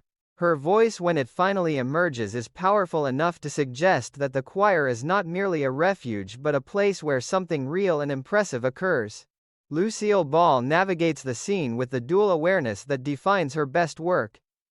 As Lucy, she is fully committed to the project of social transformation, bright and insistent and unwilling to accept retreat as a final answer. As a performer, she allows the camera to register the cost of that insistence on the woman who is its object. The result is comedy that is both hilarious and lightly shadowed by empathy. The musicians, for their part, function as good-natured catalysts, rather than full characters. They provide the external male presence that triggers Carol's symptoms, and they provide the musical support that allows her voice to emerge, but they are never required to understand her. Understanding in this sequence is left to the women and to the audience. The cultural assumptions of the mid-1960s hum quietly beneath every exchange. A young woman's shyness around men was widely interpreted as a temporary condition waiting for the right social intervention. The idea that a party with music, pizza and informal male company could serve as therapeutic exposure reflected the era's faith in sociability as a form of moral and psychological hygiene. Carol's resistance, expressed through statistics, hiccups and attempted retreat, quietly challenges that faith without ever delivering a speech about it. The series simply allows her body and her conversation to testify to a different truth, that for some temperaments the shell is not a prison but a necessary architecture of survival. By the time Carol's voice has filled the apartment and the musicians have begun to accompany her, the party has achieved a kind of chaotic success. Lucy's scheme has produced the singing she hoped for. Carol has been prevented from escaping into solitude. The goldfish Harvey, still in his television viewing position, remains the only truly calm presence in the room. Yet the success is provisional and heavily qualified. Carol's shyness has not been cured. It has been temporarily overridden by collective will and the discovery that her voice can command attention. The hiccups may return. The desire to retreat to a book and a quiet room remains intact. The party has not solved the problem of Carol Bradford. It has only revealed with greater clarity and greater comic force the scale of the problem and the stubborn integrity of the woman who embodies it. In this sequence, the Lucy Show once again demonstrates its remarkable ability to mine social discomfort for laughter without sacrificing affection for the characters who experience that discomfort. Carol's painful shyness is never mocked. It is observed, amplified through physical comedy, and ultimately respected as a genuine feature of a complex human being. Lucy's determination to help is never condemned. It is allowed to run its natural course toward both temporary triumph and longer-term complication. The musicians provide the necessary external pressure and then recede their work as catalysts complete. And Lucille Ball, standing at the center of the living room stage, she has created registers every flicker of hope, frustration, delight and doubt with the precision of a great physical comedian who also happens to understand the human heart. The party is far from over. But its essential comic truth has already been established. Some shells are not so easily cracked, and the attempt to crack them can produce both music and mayhem in equal measure. The transformation of Carol Bradford from a hiccuping statistics reciting shell-dwelling librarian into the featured vocalist of the popular Vagabonds group occurs with the dreamlike speed that only situation comedy can make plausible. One moment she is a reluctant party guest whose primary social skill is the recitation of library circulation figures. The next she is packing for Palm Springs, holding in her hand the printed proof that the entertainment world has already accepted her. The announcement is read aloud with a mixture of disbelief and rising excitement. The popular Vagabonds group has added Carol Bradford as their featured vocalist for their appearance at the Palm Springs Golf Classic. The words hang in the air of Lucy Carmichael's apartment like a sudden change in weather. Last week, a librarian. This week in show business. The contrast is so extreme that even Carol herself can scarcely credit it. Lucille Ball's Lucy receives the news with the full wattage of her characteristic enthusiasm. She has after all engineered the party that allowed Carol's voice to be heard. The success of that scheme, however provisional and chaotic it may have been now, appears to have produced consequences far beyond the original modest goal of drawing a shy woman out of her shell. Carol is not merely out of the shell.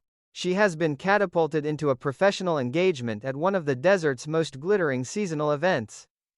The Palm Springs Golf Classic of the mid-1960s carried substantial social glamour.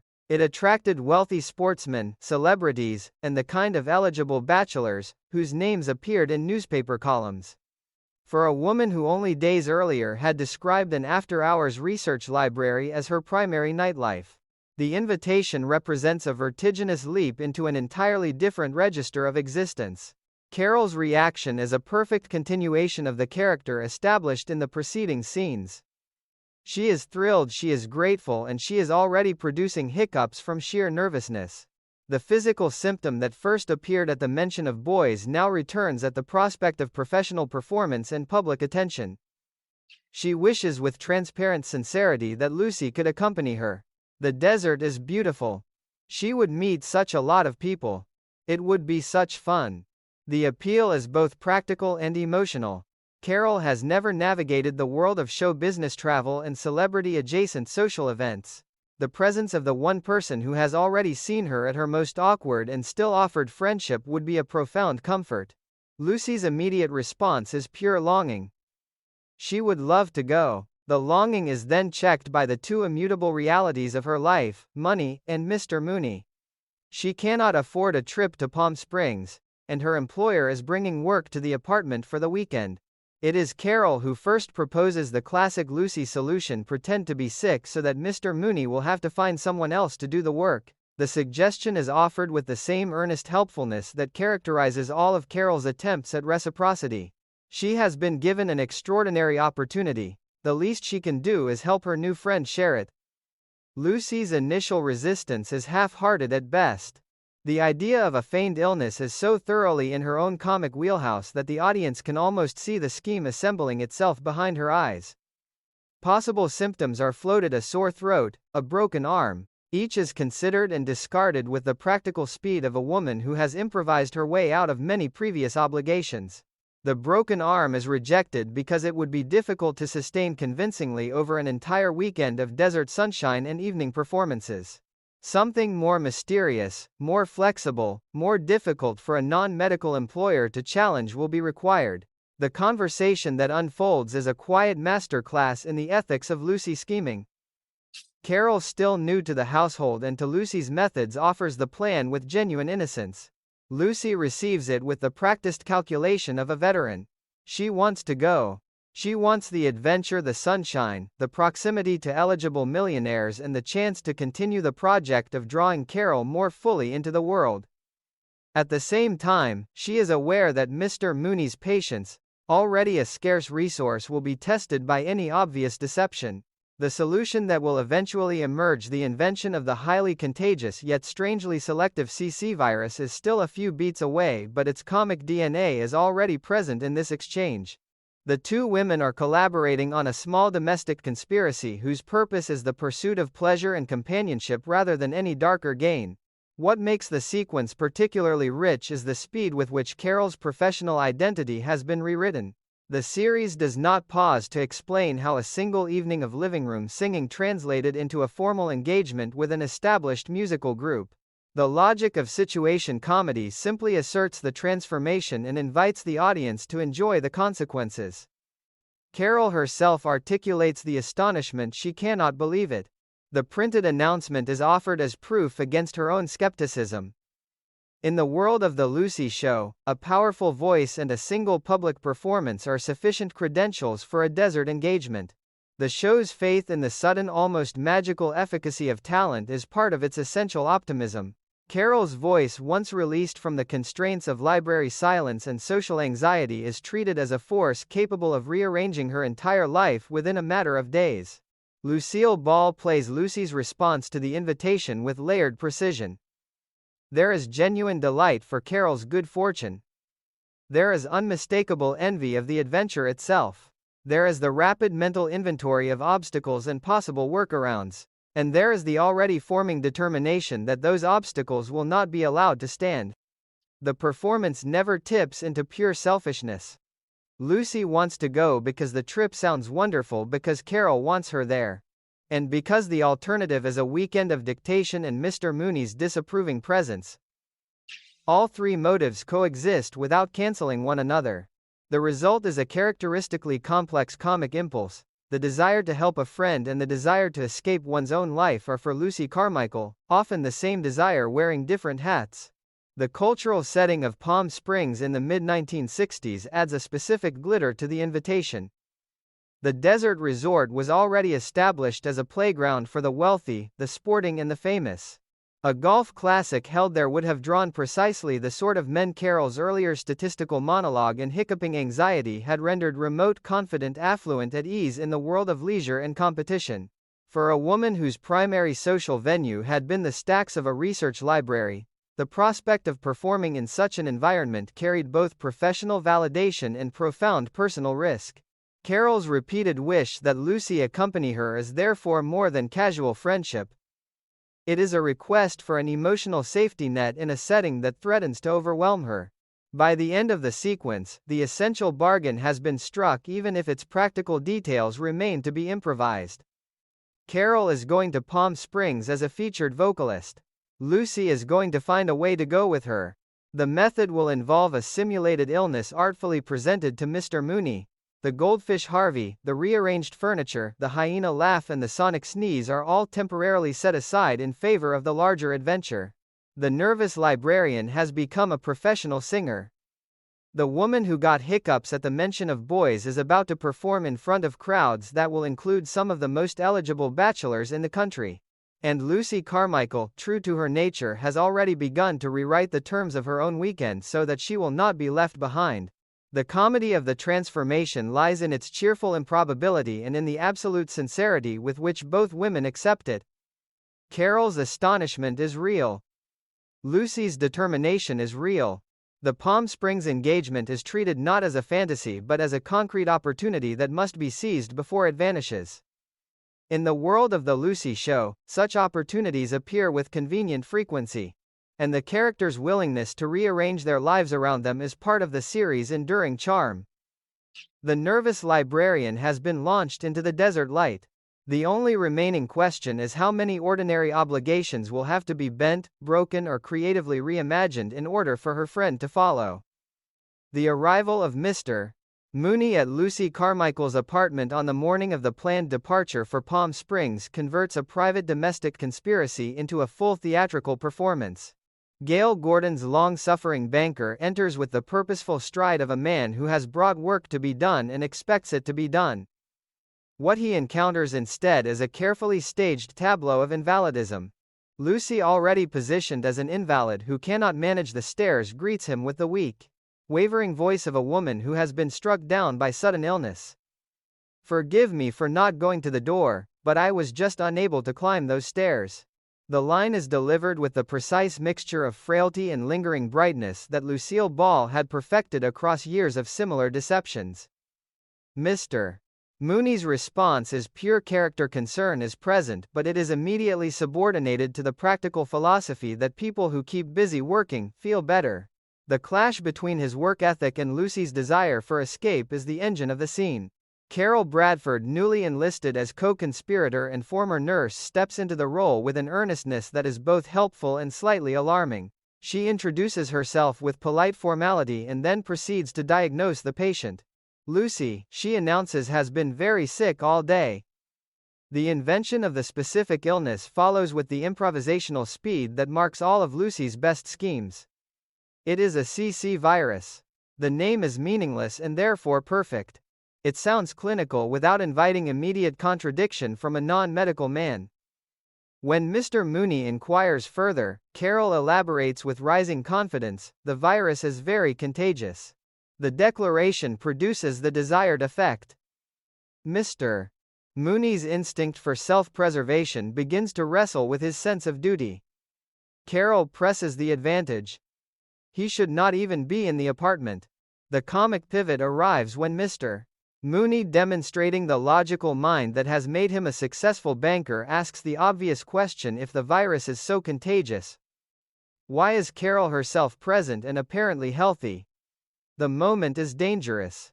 A lesser improviser might have collapsed under the scrutiny. Carol, however, rises to it with a stroke of pure inspired nonsense. The CC virus, she explains, is only contagious to people over 50. The specificity is both absurd and strategically brilliant. Mr. Mooney is unmistakably over 50. The implication lands with the force of a medical sentence: he is in danger. More importantly, he might carry the infection home to Mrs. Mooney. The appeal to his role as a protective husband is the final pressure required. Duty to the bank is suddenly outweighed by duty to his wife's health. Gale Gordon plays the internal struggle with the elaborate facial and vocal precision that made his partnership with Lucille Ball legendary. There is indignation at the inconvenience. There is genuine worry about the seriousness of the illness. There is the rapid calculation of how the weekend's work will now have to be reassigned. And there is the unmistakable flicker of relief at being given a socially acceptable reason to retreat from a situation that has already become uncomfortable. When he announces that he will leave, the victory for the two women is almost complete. Yet, the scene reserves one final comic grace note. Just in case the illness proves fatal, Mr. Mooney asks Carol to try to locate where Lucy keeps the stamps and the petty cash. The request is pure Mooney. Even in the face of possible tragedy, the practical details of office administration must be considered. The line is delivered with such deadpan seriousness that it elevates the entire deception into the realm of high-situation comedy. Lucille Ball's performance during the confrontation is a study in controlled dual awareness. As Lucy the invalid, she must appear convincingly weak, slightly feverish, and appropriately grateful for Carol's nursing care. As Lucy, the schemer, she must track every shift in Mr. Mooney's skepticism and adjust the performance accordingly. The two levels never visibly collide. When Carol invents the age-specific contagion rule, Lucy's face registers a split second of pure admiration before returning to the mask of the sufferer. When Mr. Mooney asks about the stamps and petty cash, the same face must convey the proper mixture of frailty and mild offense that a dying woman might feel at such a mercenary concern. The technical control required is substantial, and Ball executes it without ever signaling the difficulty to the audience. Carol's role in the deception reveals a new facet of her character. The shy, hiccuping librarian of the previous day has become a willing and surprisingly effective partner in crime. Her former nurse claim is offered with the same straight-faced conviction she brought to the library statistics and the empty spectacle frames. There is no indication that she finds the lying difficult. On the contrary, she appears to regard the protection of Lucy's weekend adventure as a legitimate extension of the consideration she has always shown to others. The woman who once waited until the library closed before yelling for help from a ladder is now inventing contagious viruses to free her roommate for a desert singing engagement. The continuity of character is oddly perfect. Carol's extreme considerateness has simply found a new and more theatrical outlet. The cultural texture of the mid-1960s gives the scene additional resonance. Employer-employee relationships still carried a strong element of personal authority. Mr. Mooney's willingness to bring work to Lucy's apartment on a weekend reflects both his dedication and his assumption that her time remains to a significant degree at his disposal. The women's decision to meet that assumption with an elaborate medical fiction is therefore a small act of rebellion as well as a comic plot device.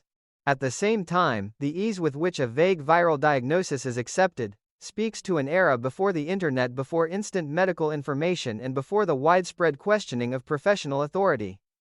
Mr. Mooney has no practical way to verify the existence of a CC virus. He must rely on the testimony of a self-identified former nurse and the visible, if performed, symptoms of his secretary. The information asymmetry is absolute, and the comedy exploits it without mercy. When the door finally closes behind the retreating banker, the apartment erupts in the particular jubilation that follows a successful Lucy scheme. The two women have done it. The weekend is free. Palm Springs awaits. The transition from invalid to traveler is accomplished with the speed of a costume change. Lucy's recovery is instantaneous and total. The weak voice is discarded. The inability to climb stairs is forgotten. What remains is the pure anticipatory energy of two women about to embark on an adventure that neither could have imagined only days earlier. Carol, the featured vocalist, and Lucy, the liberated secretary, are ready for the desert. The sequence stands as one of the purest distillations of the show's central comic mechanism. A desire is formed. An obstacle appears in the person of Mr. Mooney. A deception is improvised with the materials at hand. The deception is tested under pressure and succeeds through a combination of nerve invention and the target's own character traits. The victory is temporary and will generate further complications, but for the moment it is complete and satisfying. Lucille Ball and her co-star have once again demonstrated that the ordinary materials of domestic and professional life, an unexpected visit, a vague illness, a concern for a spouse's health, can be rearranged into a perfect comic engine. The CC virus has done its work. The road to Palm Springs is open.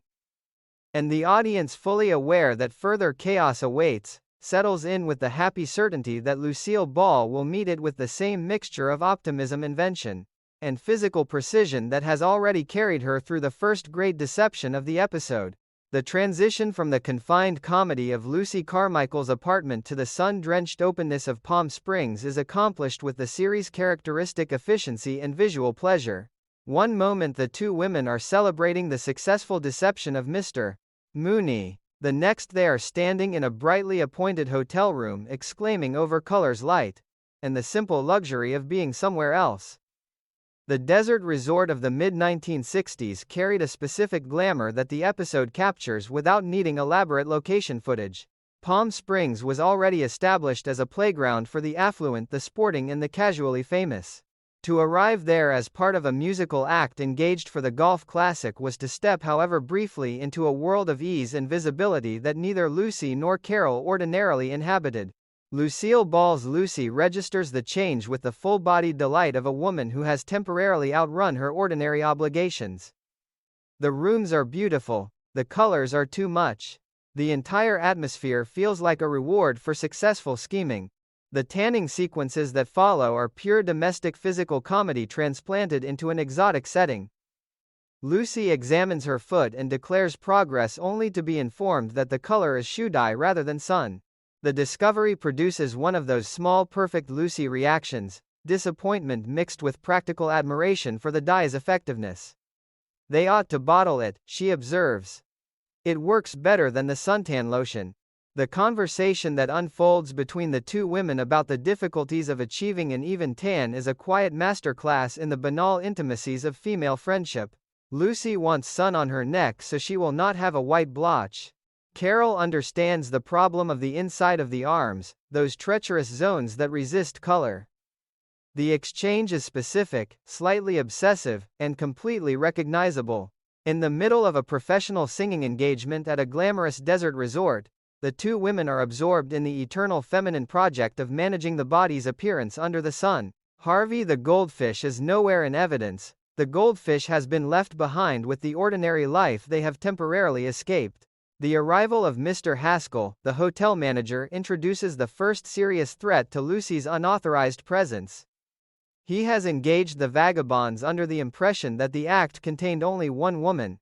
The appearance of a second produces the polite but firm inquiry of a man responsible for the proper running of his establishment. Carol's response is immediate and loyal. There must be some mistake. Miss Carmichael is a very important member of the group. The claim is offered with the same straight-faced conviction she once brought to the invention of the CC virus. Mr. Haskell, confronted with two women who appear perfectly at ease in the rooms he has assigned, chooses the path of least resistance. He will look forward to seeing them perform. The crisis is temporarily averted, yet its shadow remains. Lucy, the moment the manager departs, voices the fear that has been waiting beneath her enjoyment. When he discovers she does not actually belong to the act, he will throw her out. Carol's reassurance is characteristic. They will figure out some way to use Lucy in the act. The promise is generous and entirely practical. Carol has been given an extraordinary opportunity. She is determined that her friend will not be excluded from it. Lucy's inventory of possible contributions is comically limited.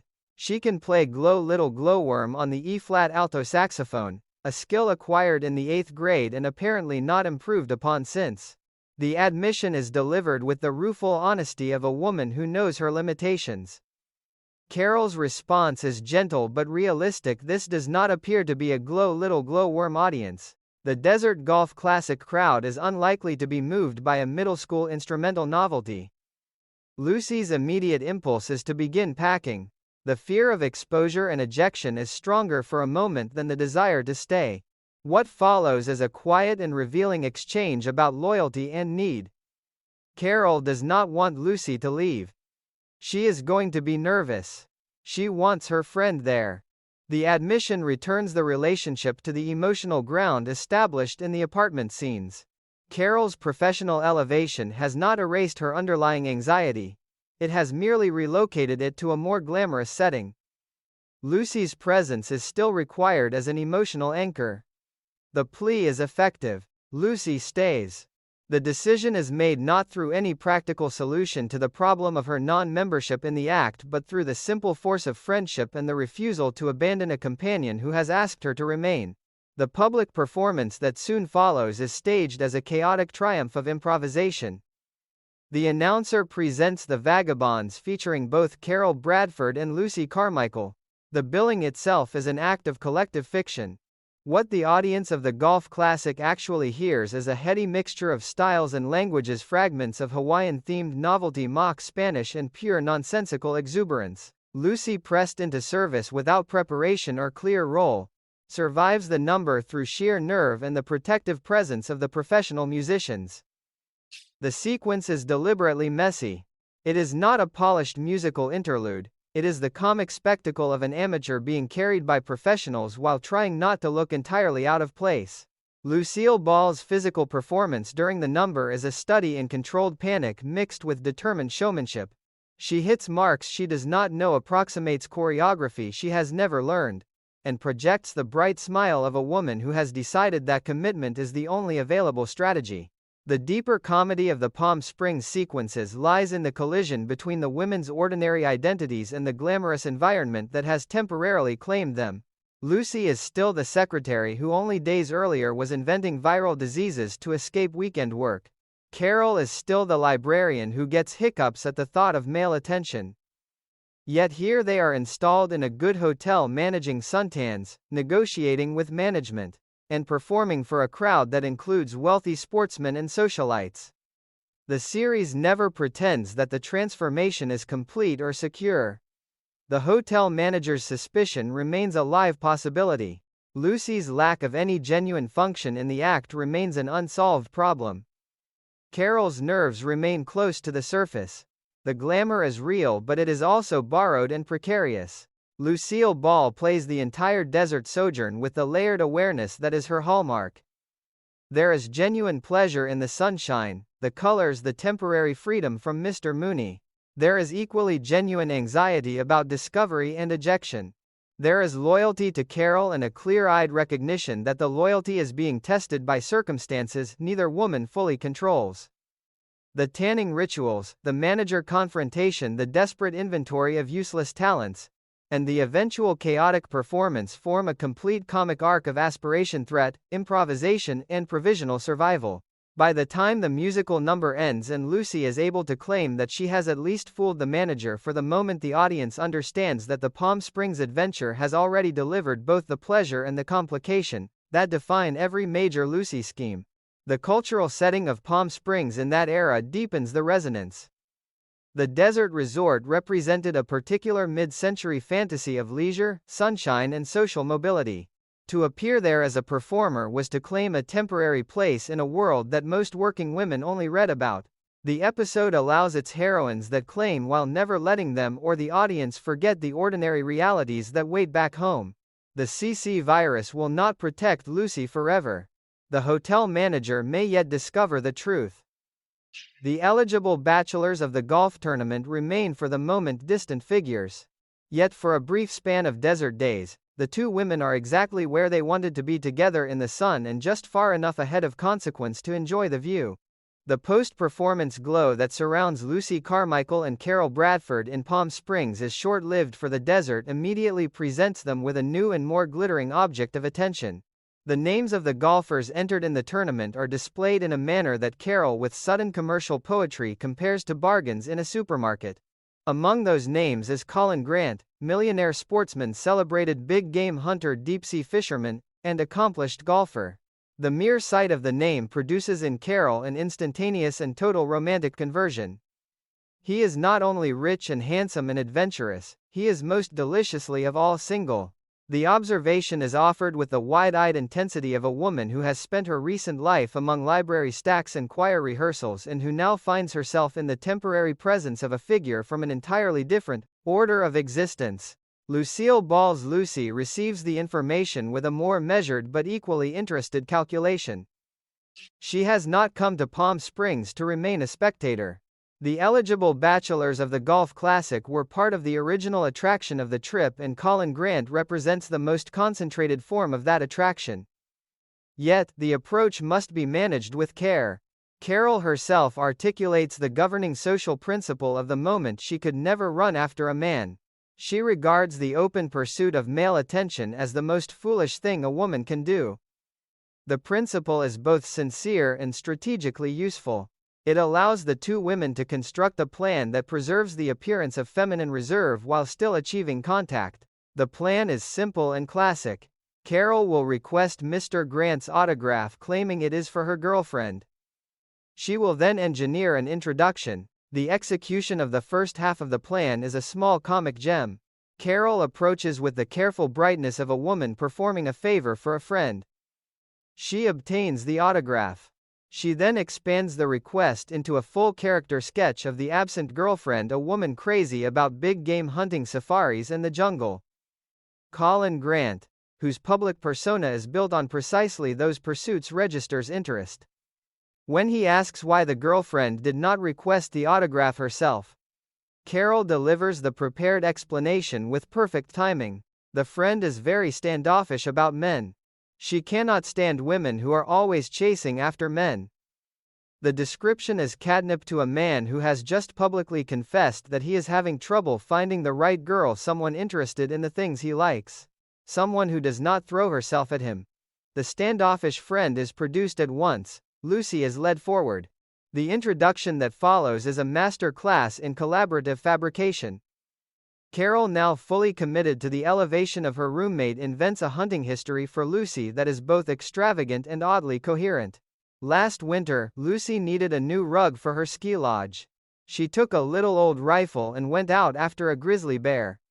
The bear was so large that the local hunters called him Old Goliath. Lucy tracked him through the Wyoming wilderness, found herself face to face with the animal, and with only her trusty rifle emerged victorious. Today, Old Goliath is known as Old Wall to Wall. The story is preposterous. It is delivered with absolute conviction.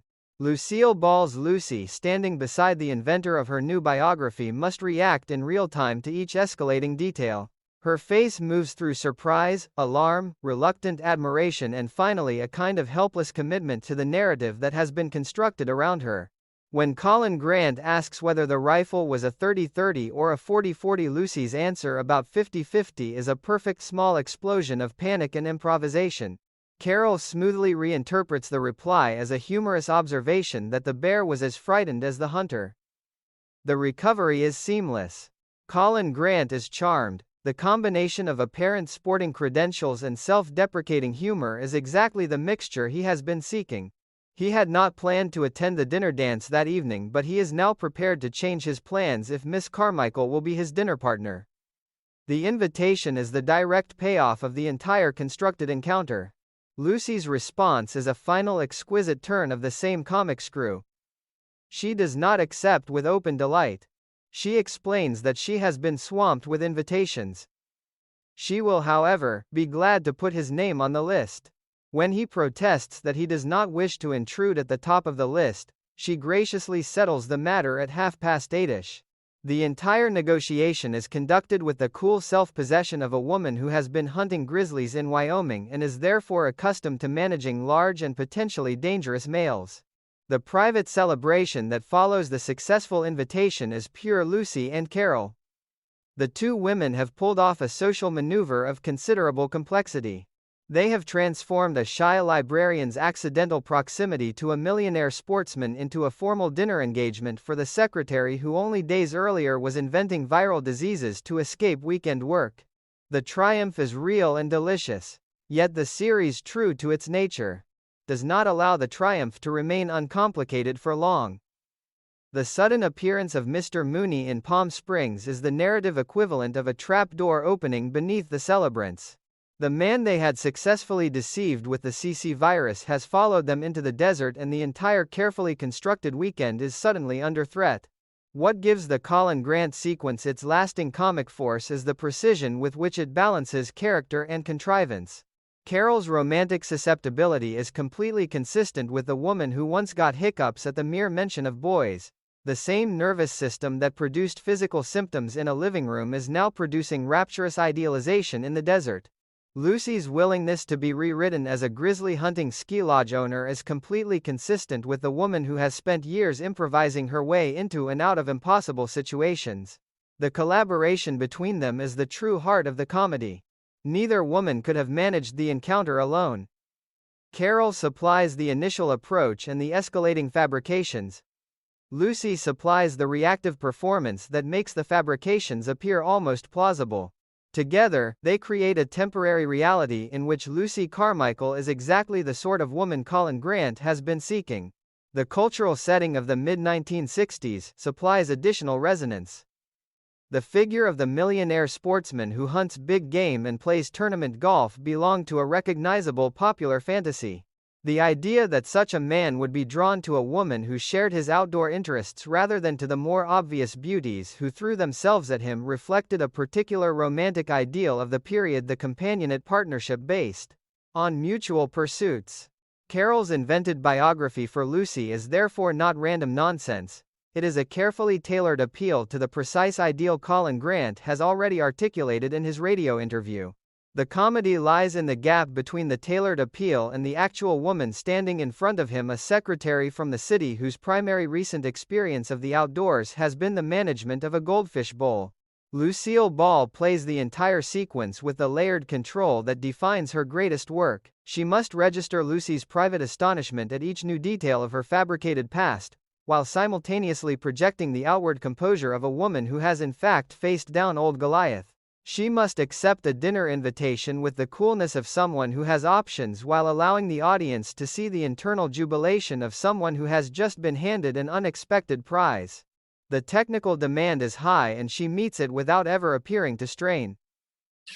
Gale Gordon's impending entrance as Mr.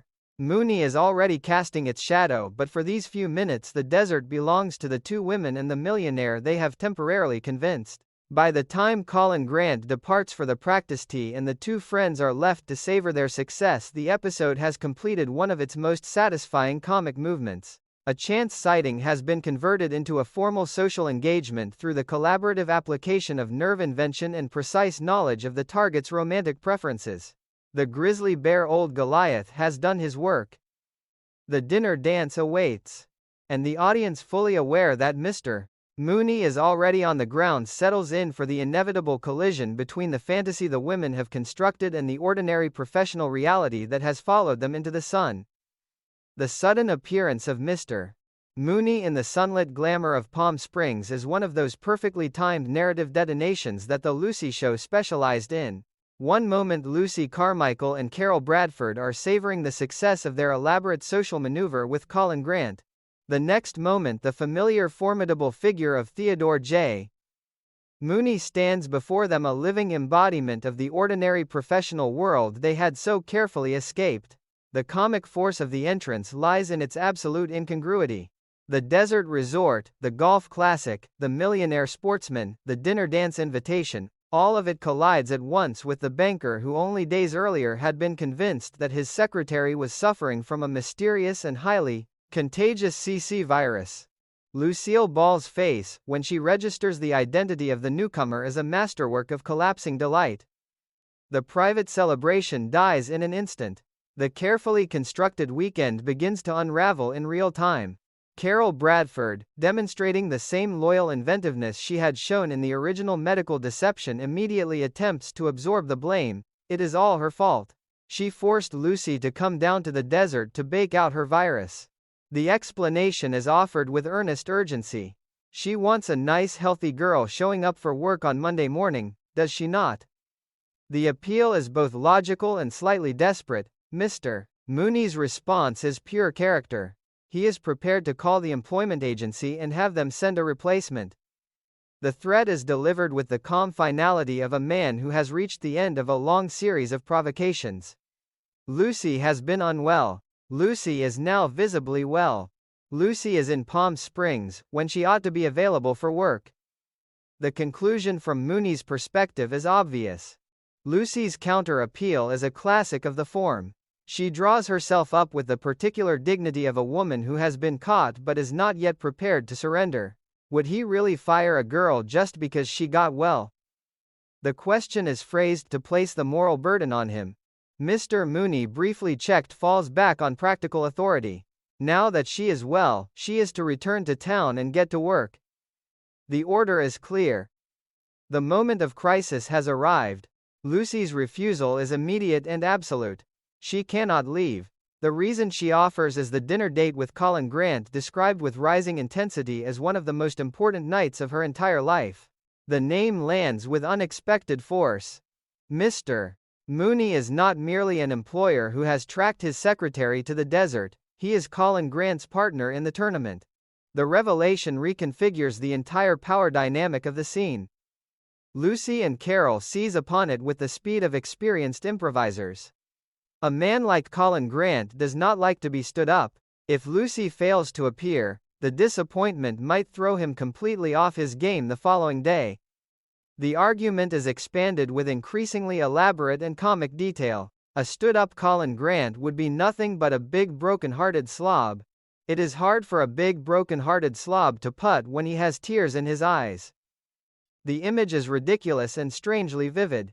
Gail Gordon's Mooney, who has spent the episode as the voice of responsibility and skepticism, is forced to confront a new and unwelcome calculation. His own performance in the tournament is now indirectly linked to whether his secretary keeps a dinner engagement with his partner. The negotiation that follows is a quiet triumph of comic leverage. Lucy does not beg. She simply lays out the sporting consequences of her absence with the same bright seriousness she once brought to the invention of the CC virus. Carol supports every claim. Mr. Mooney, trapped between his desire to reassert authority and his unwillingness to sabotage his own golf partner, yields with elaborate reluctance. Lucy may keep the date. She is, however, to be on time for once in her life. She is to see to it that Mr. Grant enjoys himself. The conditions are issued with the sternness of a man who has been outmaneuvered and knows it. Lucy's acceptance is radiant with relief and residual triumph. The weekend has been salvaged at the very brink of collapse. What makes the sequence endure is the precision with which it balances humiliation and victory. Lucy has been caught in a deception. Her employer has followed her across hundreds of miles of desert. She has been threatened with immediate replacement. And yet, through a combination of quick-thinking collaborative fabrication and the accidental fact of Mooney's tournament partnership with Colin Grant, she has converted the confrontation into permission to continue the very adventure she was ordered to abandon. The victory is narrow, provisional, and deeply satisfying. Lucille Ball plays the emotional arc with microscopic control. There is the initial shock of discovery, the scramble for justification, the rising confidence as the Grant connection becomes clear, and the final carefully modulated gratitude of a woman who has once again talked her way out of consequence. Gail Gordon matches her beat for beat. His Mooney is never a simple tyrant. The irritation is real. The sense of having been imposed upon is real. The reluctant calculation of sporting self-interest is also real. When he finally grants permission, the concession is given with the heavy dignity of a man who has decided that the tournament matters more than the immediate satisfaction of punishing his secretary. The performance is a reminder of why the Mooney-Lucy relationship remained one of the richest in situation comedy. Each understands the other far too well to be easily fooled, and each is capable of adjusting strategy when the terrain shifts. The larger thematic resonance of the scene is considerable. The Palm Springs interlude has been from the beginning an escape from the ordinary structures of work and obligation. Mr. Mooney's arrival reimposes those structures with literal physical presence. Yet the escape is not entirely cancelled. Lucy is allowed to remain for the evening that matters most to her. The dinner dance with Colin Grant will proceed. The fantasy of the desert will have at least one more night of life before the return to the bank and the apartment and the goldfish and the rearranged furniture. The series, true to its essential kindness, does not punish its heroine with total defeat. It simply reminds her and the audience that the ordinary world is never as far away as it sometimes appears.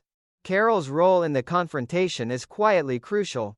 She is the one who first attempts to absorb the blame. She is the one who supports the broken-hearted slob theory of tournament performance. Her loyalty, first demonstrated in the invention of the CC virus, is here tested under direct pressure and does not fail. The shy librarian, who once needed to be coaxed out of her shell, has become a full partner in the management of crisis. The development is never underlined by the script. It is simply allowed to exist as a natural consequence of the friendship that has formed under comic duress.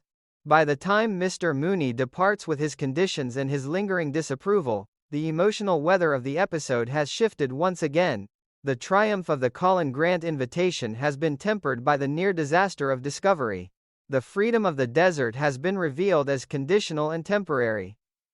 Yet, Lucy Carmichael remains for one more evening exactly where she wants to be, in Palm Springs, with a dinner date.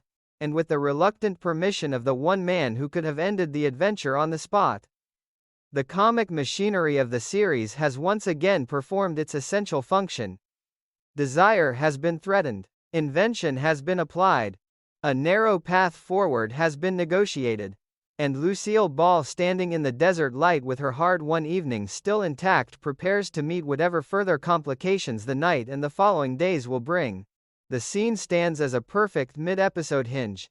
Everything that follows the return to the more ordinary world of work, the draft notice catastrophe, the Marine Corps ordeal and the final collision with John Wayne, will unfold under the shadow of this confrontation. Mr. Mooney has been reminded that his secretary is capable of elaborate deception. Lucy has been reminded that her freedom is always subject to sudden recall. Carol has been confirmed as a reliable co-conspirator. And the audience has been given one more demonstration of the inexhaustible comic resources that Lucille Ball and Gale Gordon could generate whenever they shared a frame. The desert has not been lost. It has merely been placed on notice. The dinner dance awaits. The broken-hearted slob has been averted. And the long, rich comedy of Lucy Carmichael's life continues, one negotiated permission at a time. The return from Palm Springs deposits Lucy Carmichael back into the ordinary rhythms of work with a force that feels almost punitive. The desert light, the dinner dance, the temporary victory over Mr.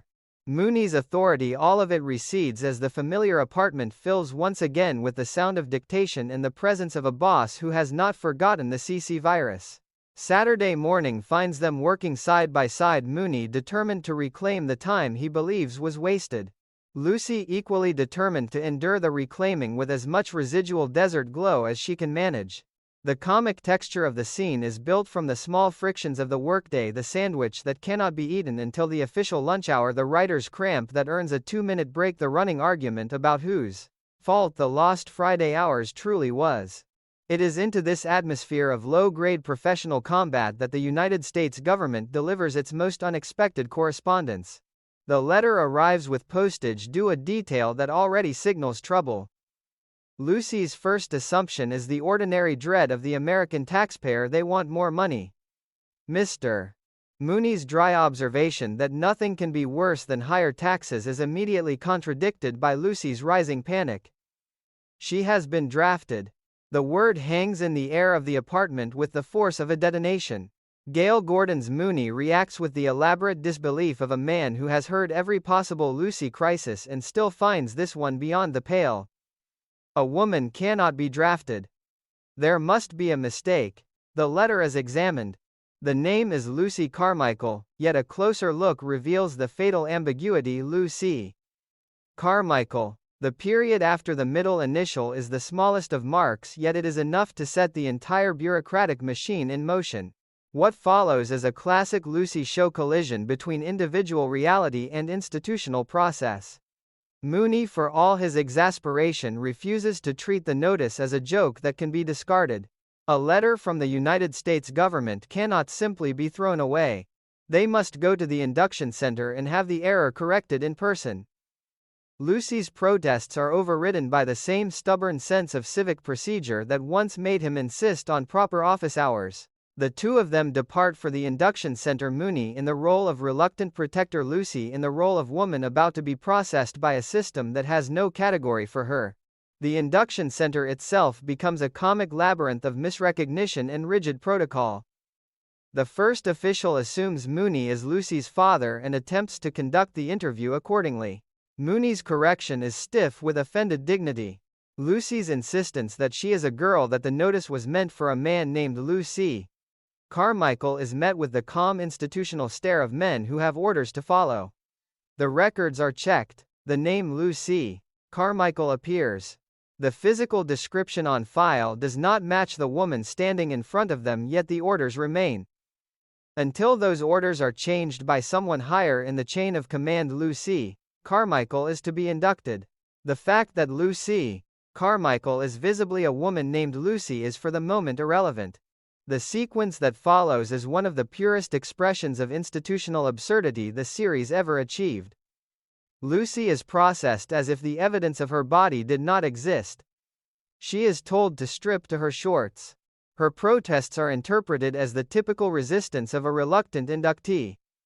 The doctor who finally examines her recognizes the mistake at once, yet even he is constrained by the same hierarchical logic. He cannot release her on his own authority.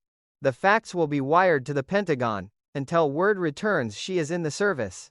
The final institutional joke is the discovery that she has not been drafted into the Army at all. She has been drafted into the Marine Corps. The correction is offered as if it somehow improves the situation. Lucille Ball's performance throughout the induction center scenes is a study in escalating disbelief. She begins with the bright, reasonable tone of a woman who knows a simple error has been made and expects it to be corrected by equally reasonable men. As each level of the bureaucracy fails to free her, the brightness hardens into outrage, then into a kind of stunned compliance. The physical comedy of the physical examination, the forced undressing, the clinical indifference to her protests, is handled with the precision of a performer who understands that the true target of the humor is not the female body but the male institution that refuses to see it.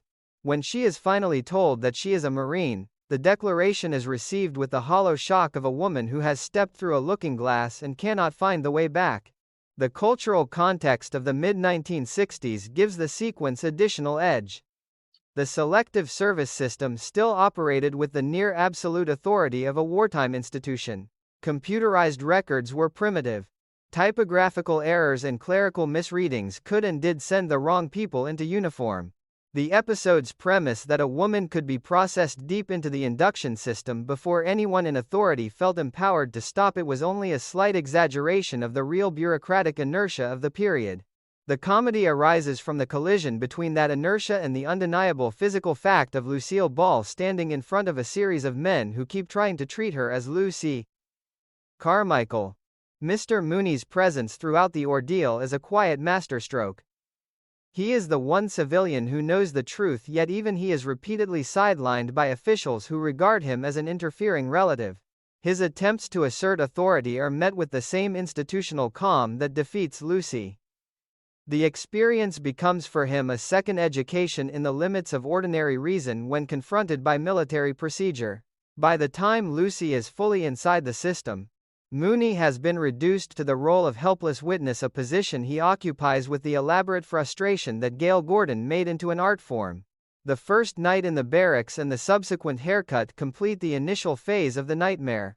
Lucy's hair, one of the most recognizable elements of her public image, is subjected to the standard Marine Corps induction cut. The scene of her weeping over the loss is both funny and oddly touching. The other recruits, already shaved, regard her tears with the baffled solidarity of men who have undergone the same shock. When she attempts to explain that she is a woman and that the entire situation is a mistake, the explanation is received as the typical desperate invention of a new boot trying to talk his way out. The sergeant's response is pure institutional logic until the Pentagon says otherwise. She is a Marine and she will be treated like every other Marine. The sequence closes with Lucy fully inside a world that has no place for her and no immediate mechanism for releasing her. The draft notice the ambiguous middle initial the induction center processing the transfer to the Marine Corps and the first irreversible physical transformation of the haircut form a complete comic arc of individual identity, colliding with collective procedure. Lucille Ball carries every stage of the descent with the same mixture of outrage resilience and precise physical control that defined her greatest work. The audience is never invited to doubt that the error will eventually be corrected. The pleasure lies in watching how far the error can go before the correction arrives and in observing the resourcefulness with which Lucy Carmichael begins to adapt to a reality that insists on treating her as someone she is not. By the time the first full day of Marine training begins, the Palm Springs adventure has receded into the status of a half-remembered dream. The dinner dance with Colin Grant, the CC virus, the goldfish, the rearranged furniture, all of it belongs to a civilian life that the United States Marine Corps has temporarily suspended. What remains is the pure, relentless comedy of a woman who has been drafted by mistake and who must now survive the consequences until the Pentagon, in its own good time, discovers the error. The induction center nightmare is complete. The boot camp ordeal is about to begin. The true physical comedy of Lucy Carmichael's involuntary Marine Corps career begins the moment the induction center formalities end and the actual business of making a Marine is attempted. The haircut has already stripped away one of the most visible markers of her civilian identity. What follows is a sustained collision between a body trained for situation comedy and a training regimen designed for young men. Lucille Ball enters this phase of the episode with the full arsenal of her physical technique, and the series gives her an obstacle course, a rifle drill, and a parade of institutional absurdities on which to deploy it. The result is one of the purest expressions of bodily comedy the program ever achieved. The first morning on the drill field establishes the governing comic principle of the entire sequence. The institution will continue to treat Lucy as Lucy Carmichael until higher authority intervenes, and Lucy will continue to respond as Lucy Carmichael no matter how many times she is ordered to do otherwise. The sergeant, a man whose entire professional identity rests on the production of uniformed Marines, is confronted with a recruit who arrives late, argues about the necessity of the training, and regards the rifle as an unreasonable demand. When ordered to pick it up, she refuses on the grounds that the entire process is silly given her temporary status. The sergeant's rising volume only produces a calm counter-statement: she will pick up the rifle when she is good and ready. The moment she declares herself ready, the drill begins and the carefully choreographed manual of arms immediately disintegrates. What follows is a master class in the destruction of military precision by civilian physicality. Lucy's manicure is ruined by the first contact with a weapon. She pauses to put on gloves, an act that produces its own secondary confrontation when the gloves are declared non-regulation. The sergeant's attempt to demonstrate the positions order, arms right, shoulder arms left, shoulder arms, is converted by Lucy's participation into something closer to an accidental contact sport.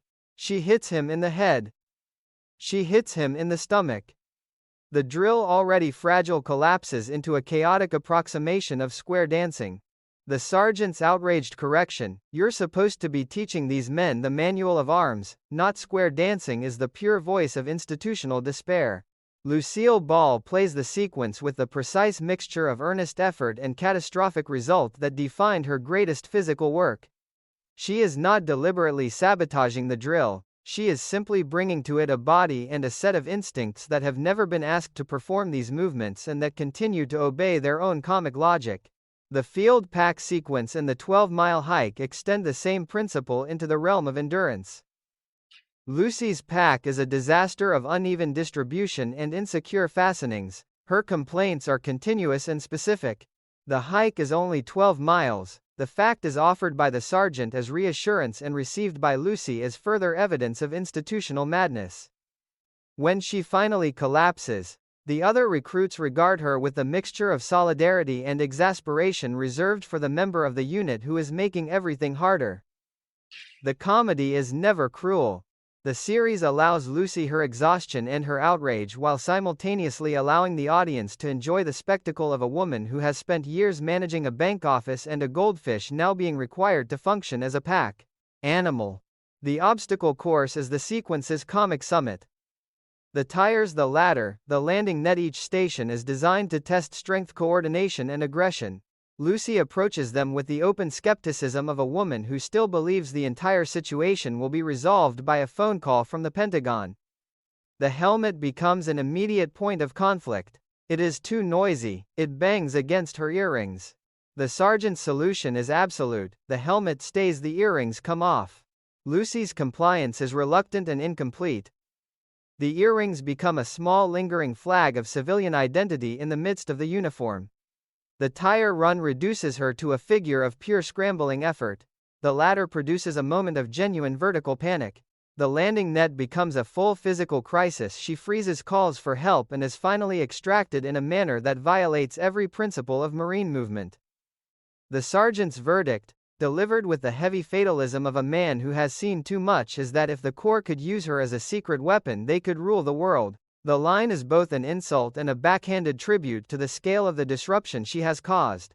Throughout these sequences, Lucille Ball's control of her physical instrument is absolute.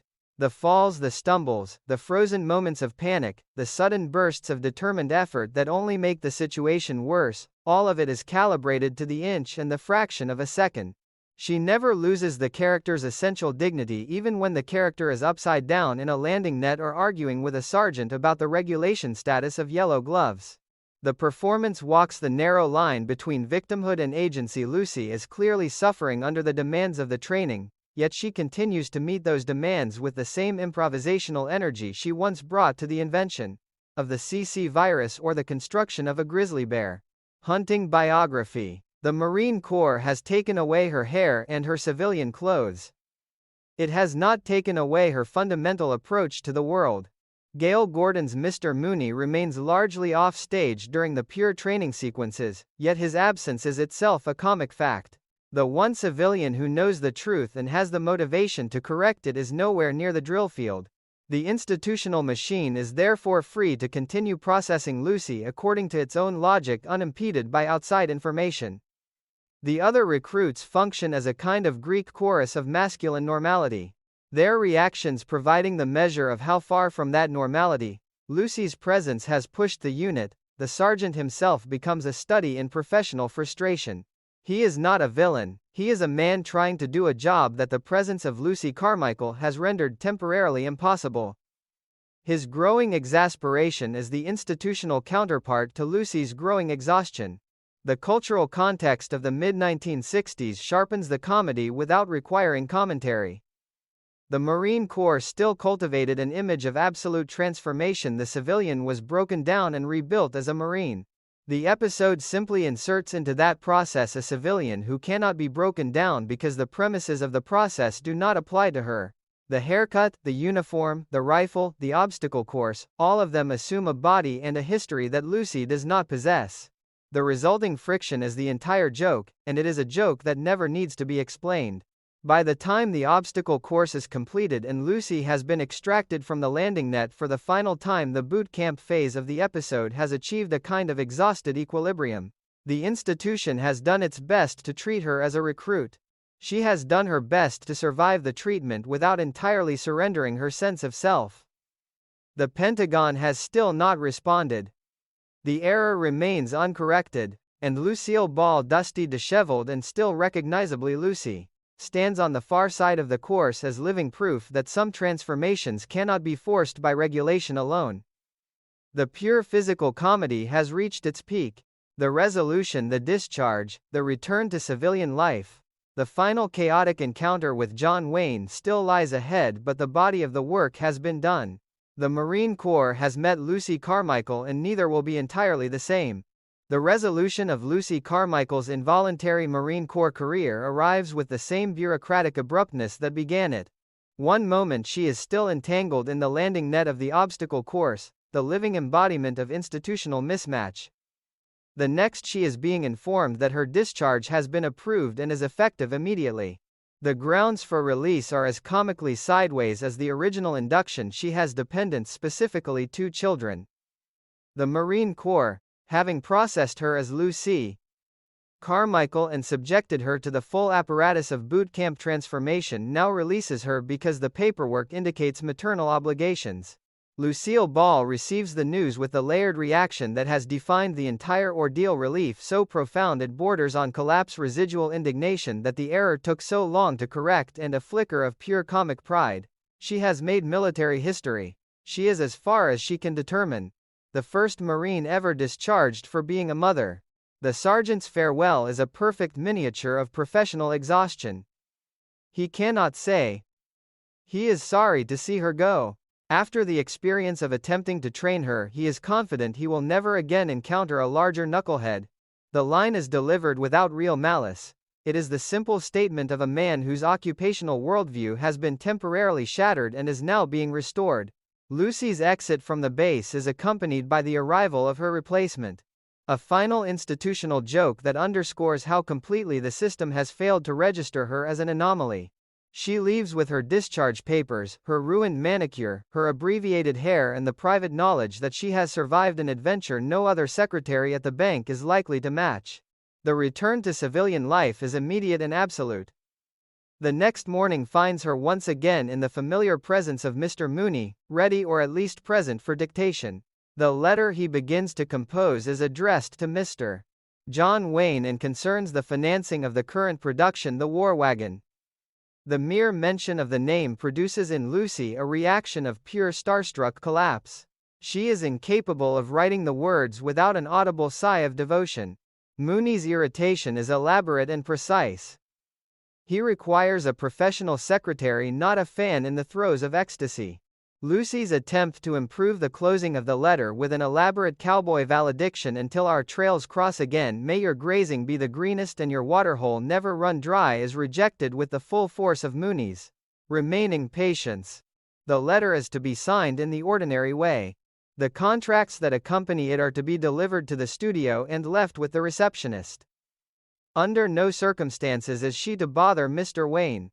The instruction is, of course, the precise trigger required for the episode's final comic movement.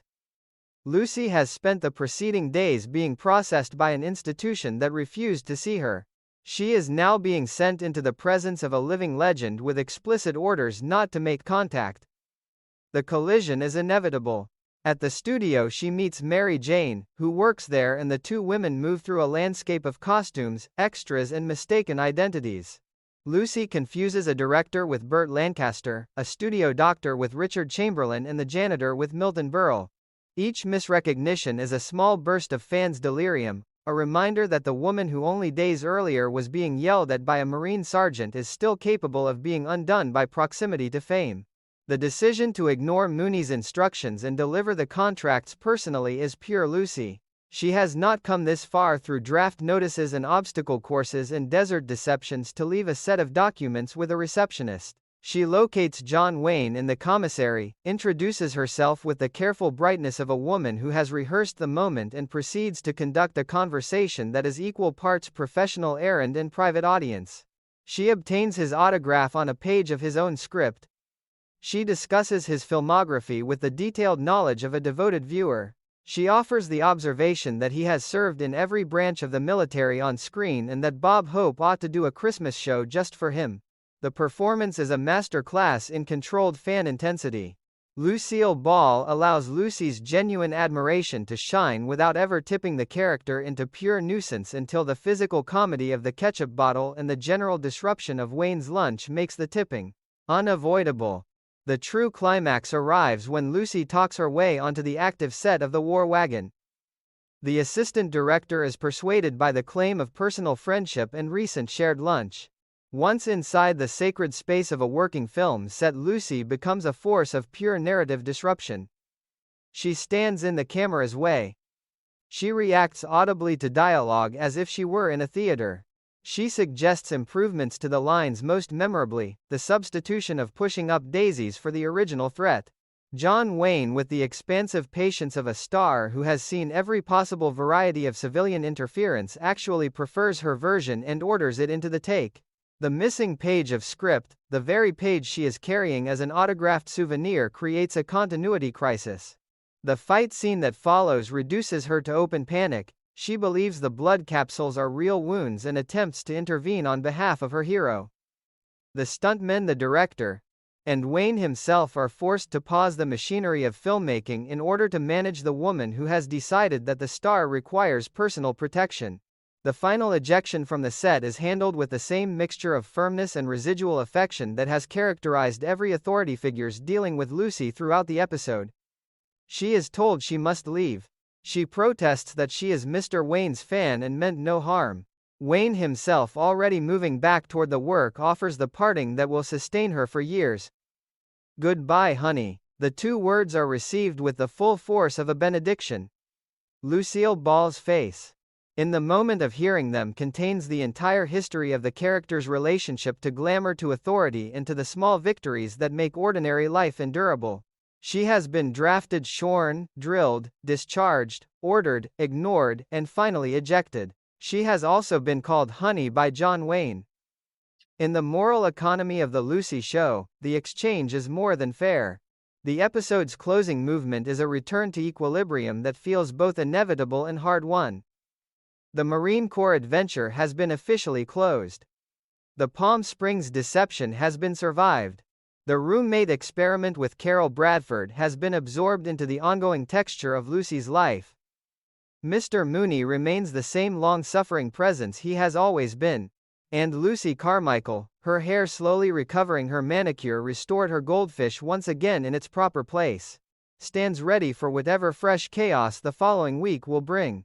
The series has once again demonstrated its central truth that the ordinary life of a working woman in mid-century America contained sufficient material for endless comedy, provided one possessed the nerve to rearrange it, the resilience to survive the consequences, and the particular genius of Lucille Ball to embody both the rearrangement and the survival.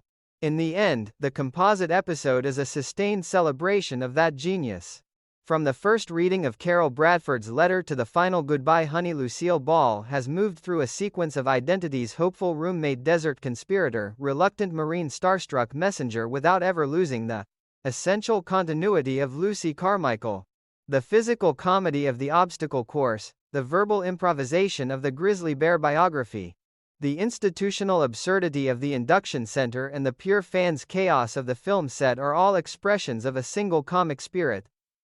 The refusal to accept the world as it is handed to her, and the inexhaustible energy to remake it, however, temporarily, according to her own needs and desires. The Lucy Show at its best was never merely about the jokes. It was about the spectacle of a woman who kept rewriting the script of her own life in real time, and who made the rewriting look like the most natural thing in the world. Part 13 completes that spectacle with the perfect final image: Lucy Carmichael ejected from the set but still glowing from a two-word farewell, already turning toward whatever comes next.